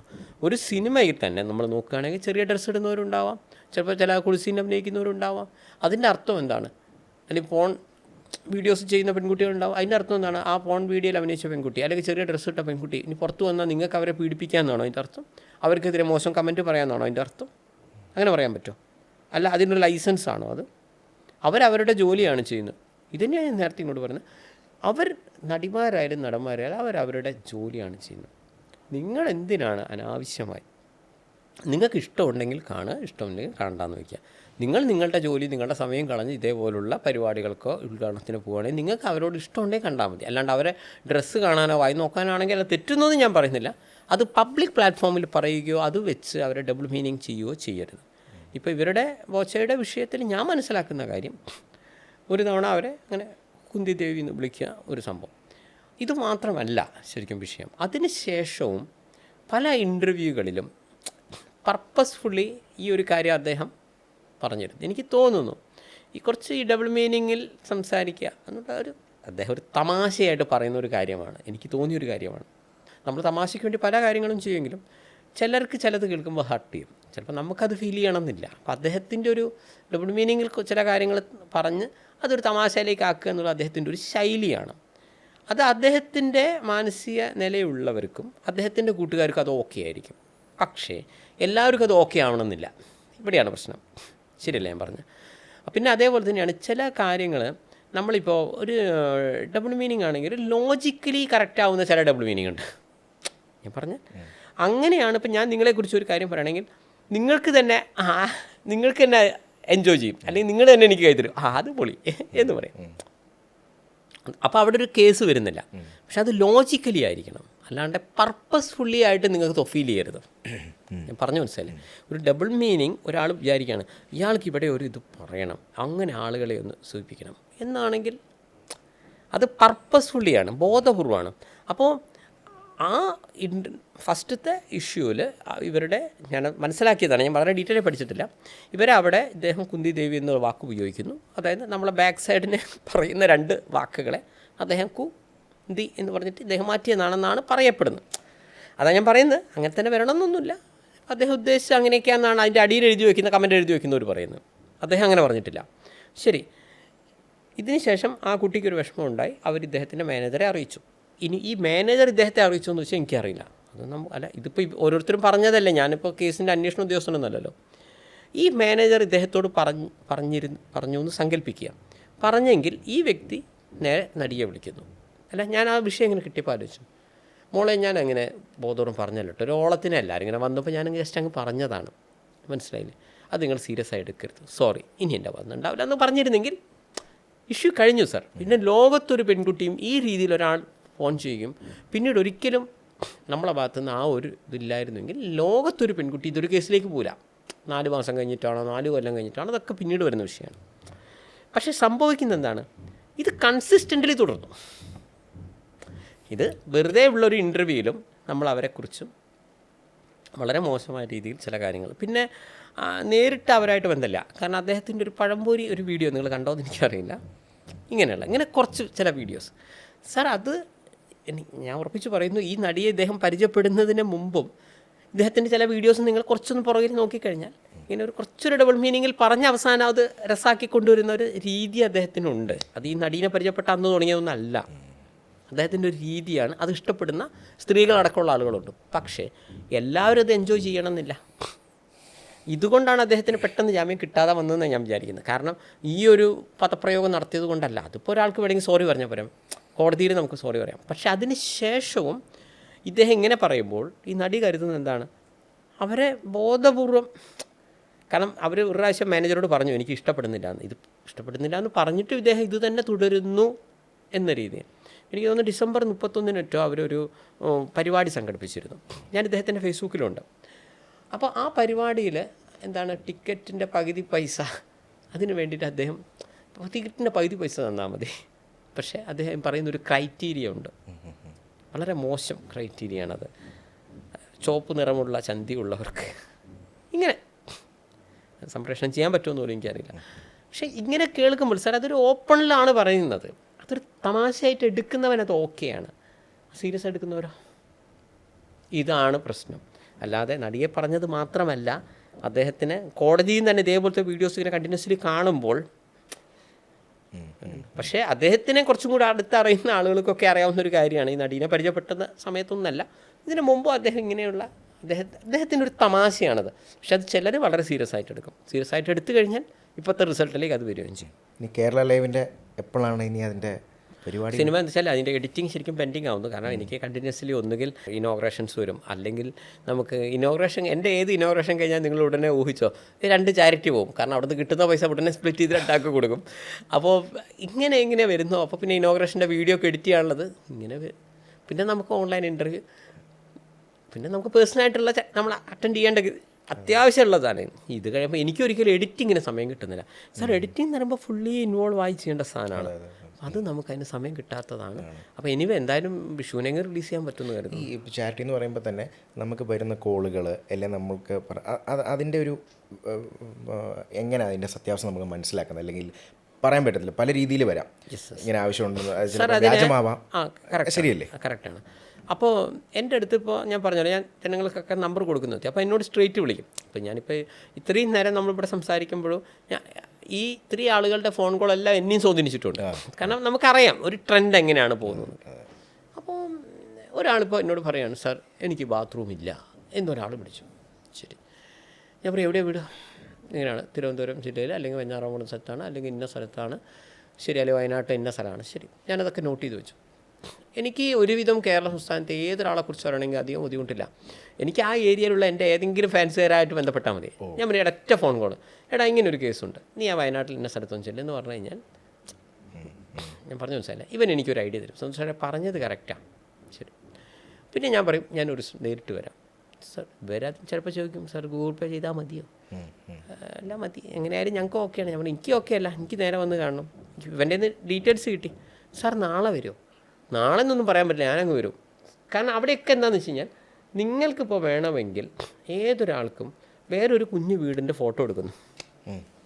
സാറേ ഇതാണ് എൻ്റെ വീട്, ഇവിടുത്തെ അവസ്ഥ വളരെ മോശം, സാർ ഒരു 10,000 രൂപ ഗൂഗിൾ പേ ചെയ്യൂ. ഇത് ഇവൻ്റെ വീടാണെന്നുള്ളതിന് എന്താ തെളിവ്? നമുക്ക് വേണേൽ വിശ്വസിക്കാം, വേണേൽ വിശ്വസിക്കാതിരിക്കാം നമുക്ക്. പക്ഷേ ഗൂഗിൾ പേ ചെയ്ത് കഴിഞ്ഞാൽ പിന്നെ പോയി. ഇങ്ങനെയാണ് പ്രശ്നം. അപ്പം നമ്മൾ പറഞ്ഞത് എന്താണ്, അപ്പോൾ ഇനി അവിടെയും ഒരു തരികടിയാണെങ്കിൽ എന്ത് ചെയ്യാം? അങ്ങനെ എന്നാലും ചെയ്യൂല. നിങ്ങൾ തൽക്കാലം നാളെ രാവിലെ അല്ലേ, എന്നാൽ രാവിലെ അതിൻ്റെ മുന്നിൽ പോയി നിൽക്കാം. ഞാൻ പറഞ്ഞപ്പോൾ സാർ എന്താണ് സാർ എൻ്റെ വീട്, അതിൻ്റെ ഒറിജിനൽ ആൾ അറിയുന്നേ ഉണ്ടാവില്ല. ഇങ്ങനെയും ചെയ്യാനും. ശരി. അപ്പം നമ്മൾ എന്ത് ചെയ്യുന്നു, എന്നാ വരുന്നതെന്ന് പറയാൻ പറ്റില്ല എന്ന് പറഞ്ഞിട്ട് 2-3 ദിവസം കഴിയുമ്പോൾ ഇവർ രാവിലെ കണ്ണു വിളിച്ച് തുറക്കുമ്പോൾ തന്നെ സന്തോഷ് പണ്ഡിറ്റിനാണ് കണി കാണുന്നത്. നിങ്ങളല്ലേ എനിക്കിത് കിട്ടുമായിരിക്കും. അപ്പോൾ ഇതിനിപ്പോൾ സന്തോഷ് പണ്ഡിറ്റ് ഇവിടുന്ന് ഉറക്കം കഴിഞ്ഞ് ഞാൻ ഈ വയനാട് നിന്നോ കോഴിക്കോട് നിന്നോ ഈ തിരുവനന്തപുരം വരെ പോയി ഇവൻ്റെ വീട്ടിൽ അന്വേഷിച്ച് ഇവൻ്റെ വീട്ടിലെത്തണം. കാരണം 2012 കാറടക്കം വിറ്റിട്ട് ഇപ്പോൾ ഒക്കെ KSRTC ആണ്, കുഴപ്പമൊന്നുമില്ല. പക്ഷെ നമുക്ക് പ്രായോഗിക തലത്തിൽ 2 ബാഗൊക്കെ പിടിച്ചിട്ട് വേണ്ടേ പോകാൻ.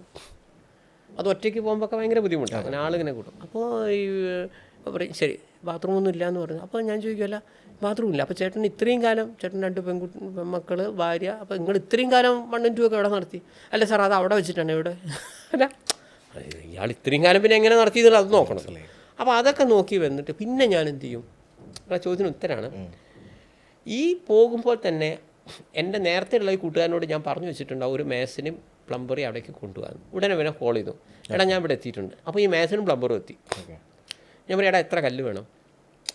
മേസൻ, പ്ലംബർ, ലോറി, ആ ഏരിയയിലെ ലോറിക്കാരൻ്റെ നമ്പർ വരെ കയ്യിൽ വെച്ചിട്ടാണ് ഞാൻ ഇയാളെ വീട്ടിൽ ചെല്ലുന്നത്. അപ്പോൾ ഇനി എന്തായി? എടാ ഞാൻ എത്തിയെന്ന് പറഞ്ഞിടത്ത് ഈ 3 പേരെത്തി. ചോദിക്കും എത്ര കല്ല് വേണം? 300 കല്ല്. ശരി, ഇപ്പം തന്നെ എത്തിച്ചോ. അല്ലെങ്കിൽ അയാൾ പ്രിപ്പയർഡാണ് അവിടെ. പ്രിപ്പയർഡാണ്, ഇനി നാളത്തേക്കൊന്നുമില്ല. ആ ലോറിക്കാരനെ വിളിച്ച് ചേട്ടാ സംഭവം ഓക്കെയാണ്, ചേട്ടൻ എടുത്തോ. ആ എണ്ണം മാത്രം ഈ മേസൻ തരുന്നു. അപ്പോൾ ഇത്ര എണ്ണം എന്ന് പറഞ്ഞു കഴിഞ്ഞാൽ ഇവൻ അവിടെ നിന്ന് തന്നെ ഞാൻ വൈകുന്നേരം ആകുമ്പോഴേക്കും പിന്നെ ഞങ്ങൾ നേരെ പ്ലംബറെ കൂട്ടി പോയി പ്ലംബർ അതിൻ്റെ നീളം വീതിയൊക്കെ എടുത്ത് ഓരോ സ്ഥലത്ത് ഓരോന്നാണ്. അപ്പോൾ പിന്നെ ക്ലോസറ്റ് എല്ലാ സാധനങ്ങളും വാങ്ങിച്ചു കൊടുത്തു. പിന്നെ സാറേ എന്തെങ്കിലും പൈസയുടെ ഒന്നും വിചാരിക്കരുത്, പൈസ കൊടുക്കുന്ന പരിപാടിയില്ല. ചെയ്തു തരാം എന്തുവാണെങ്കിലും അല്ലേ? അങ്ങനെയുള്ളൂ. ആ പൈസ കൊണ്ട് അവർക്ക് എന്താണോ ഞാൻ പറയുന്നത്, ഇപ്പോൾ ആകെ അതിൽ പെൻഡിങ് വരുന്നത് ഒരു കുഴിക്കാനുള്ള സംവിധാനം നമ്മൾ ചെയ്തു കൊടുത്തില്ല. ഞാൻ ചോദിക്കുന്നത്, ഞാൻ അങ്ങേരോട് ചോദിക്കും ചേട്ടൻ്റെ ജോലി എന്താ? അത്യാവശ്യം ആരോഗ്യമൊക്കെ ഉണ്ട്. സാർ ഞാൻ കൂലിപ്പണിക്ക് പോകും, ചേട്ടനെ കുഴിക്കാമല്ലോ. അതിന് ഇനിയിപ്പോൾ ഞാൻ പ്രത്യേകിച്ച് തരേണ്ട ആവശ്യമില്ലല്ലോ. ലോജിക്കലി ഇങ്ങനെയാണ് ചെയ്യുന്നത്. പിന്നെ പശുക്കുട്ടിയായാലും കോഴിക്കുട്ടിയായാലും തയ്യൽ മിഷൻ, അതും അല്ലെങ്കിൽ സെക്കൻഡ് ഹാൻഡ് ഓട്ടോറിക്ഷ, ഇതൊക്കെ കൊടുക്കുക. ഇപ്പോൾ ഞാൻ വീണ്ടും 2-3 ഓട്ടോറിക്ഷ വിതരണം ചെയ്യാൻ പോകുന്നുണ്ട്. ഇപ്പം കുറച്ച് പ്രോഗ്രാംസ് കിട്ടിയിട്ട് അതിപ്പോൾ ഒരു ഇൻ്റർവ്യൂ കഴിഞ്ഞാലും കിട്ടുന്നൊരു പൈസ എടുത്തിട്ട് ഞാൻ ഇതന്നെയാണ് ചെയ്യുന്നുള്ളൂ. എന്ത് കിട്ടിയാലും ഇങ്ങനെയാണ് ചെയ്യുന്നത്. സന്തോഷ് പണ്ഡിറ്റ് കഴിഞ്ഞ ഇപ്പം 2011 വന്നു, 2025 ഈ 14 വർഷമായിട്ടും എനിക്ക് സിനിമയിൽ നിന്ന് കിട്ടുന്ന വരുമാനമായാലും അല്ലെങ്കിൽ ഞാനൊരു മലയാളി യോസ് എന്ന പരിപാടി പങ്കെടുത്തിരുന്നു. 26 ലക്ഷം രൂപ കിട്ടി. ഈ ബിഗ് ബോസ് പോലത്തെ ഒരു പരിപാടി, യെസ് സൂര്യയിലെ. അതിനുശേഷം നമ്മളിപ്പോൾ ഒരു 500 കൂടുതൽ പ്രോഗ്രാംസ് ചെയ്തു. അതേപോലെ ഇത്രയും തന്നെ നമ്മൾ ഉദ്ഘാടനങ്ങൾ ചെയ്തിട്ടുണ്ട്. പല രീതിയിലും പൈസ കിട്ടിയിട്ടുണ്ടാവും. മൊത്തം ചാരിറ്റി കയ്യിലെടുക്കുന്ന പരിപാടിയല്ല. ഇന്ന് വരെയും ജീവിക്കുന്ന പണ്ട് സർക്കാർ ജോലി ഉള്ള സമയത്ത് പ്രത്യേകിച്ച് ചിലവൊന്നുമില്ല, കാര്യമായിട്ട് ചിലവില്ലാത്തൊരു വ്യക്തിയാണ് ഞാൻ. കാര്യം അങ്ങനെയില്ല. അപ്പോൾ ആ കിട്ടുന്നത് നല്ലൊരു ശതമാനം ഞാൻ FD ആയിട്ട് ഞാൻ ആക്കല്. അതിൽ നിന്ന് കിട്ടുന്ന ഇൻട്രസ്റ്റ് എടുത്തിട്ട് ഇന്ന് വരെ ഞാൻ ജീവിച്ചത്. ഞാനൊരിക്കലും ഈ സിനിമയിൽ നിന്ന് കിട്ടുന്ന എടുത്തിട്ടേ ഞാൻ ജീവിച്ചില്ല. ഇത് എൻ്റെ ഒരു പോളിസിയാണ് കേട്ടോ. ഇതിപ്പോൾ ഞാൻ ആർക്കും വാക്ക് കൊടുത്തിട്ടൊന്നുമല്ല. അപ്പോൾ അതുകൊണ്ട് എന്താണ്, പരിപാടികൾ കിട്ടുമ്പോൾ വലിയ വലിയ പരിപാടികൾ കിട്ടിയാൽ കുറച്ച് ഹെവി കൊടുക്കും. ലാപ്ടോപ്പ് അങ്ങനെ പോകും. കുഞ്ഞു പരിപാടിയല്ല. അപ്പോൾ പിന്നെ നമുക്ക് യൂട്യൂബിൽ നിന്നൊക്കെ കിട്ടുന്ന വരുമാനമൊക്കെ വളരെ തുച്ഛമായ വരുമാനമൊക്കെ ആണെങ്കിൽ ഞാൻ എന്ത് ചെയ്യും, അതിനനുസരിച്ച് അല്ല കട്ടിൽ കിടക്ക കുഞ്ഞു എനിക്ക് അത്രയേ കിട്ടുന്നുള്ളൂ. അപ്പോൾ ഞാൻ ഒന്ന് മെച്ചപ്പെടുകയാണെങ്കിൽ ഓട്ടോറിക്ഷ പോലത്തെ സാധനങ്ങളിലേക്ക് ഞാൻ കിടക്കും. പിന്നെ അതിൻ്റെ അപ്പുറത്തേക്ക് പോവുകയാണെങ്കിലാണ് ഞാൻ ഒരാൾക്ക് വീടുണ്ടാക്കി കൊടുക്കുന്നത്. അങ്ങനെയുള്ള ലെവലിലേക്ക് എത്തുന്നത്. ഞാൻ ആ ലെവലിലേക്ക് എത്തുന്നില്ല. ഞാനിങ്ങനെ തട്ടിമുട്ടി കാര്യങ്ങളെല്ലാം എനിക്ക് ഭംഗിയായിട്ട് പോകുന്നുണ്ട്, ഹാപ്പി ആയിട്ട് പോകുന്നുണ്ട്. എന്തായാലും ഇതുപോലെ ഹാപ്പി ആയിട്ട് പോട്ടെ, അടിപൊളിയായിട്ടിരിക്കട്ടെ. ആൻഡ് ഇതുപോലെ ചാരിറ്റികൾ ഒക്കെ ഇനിയും ഒരുപാട് ചെയ്യട്ടെ. നല്ല നല്ല പടങ്ങൾ, ഇപ്പോൾ പടം റിലീസാകാൻ പോകുന്നു അല്ലേ? കേരള ലൈവ് നമ്മൾ വിഷുവിനാണ് വിചാരിക്കുന്നത്. വിഷുവിന് April 14th ആ ഒരു ടൈം ഏകദേശം അങ്ങനെയാണ് വിചാരിക്കുന്നത്. അപ്പോൾ എല്ലാവരും മാക്സിമം സപ്പോർട്ട് ചെയ്യാം. അപ്പോൾ all the very best, God bless you. Okay. ശരി.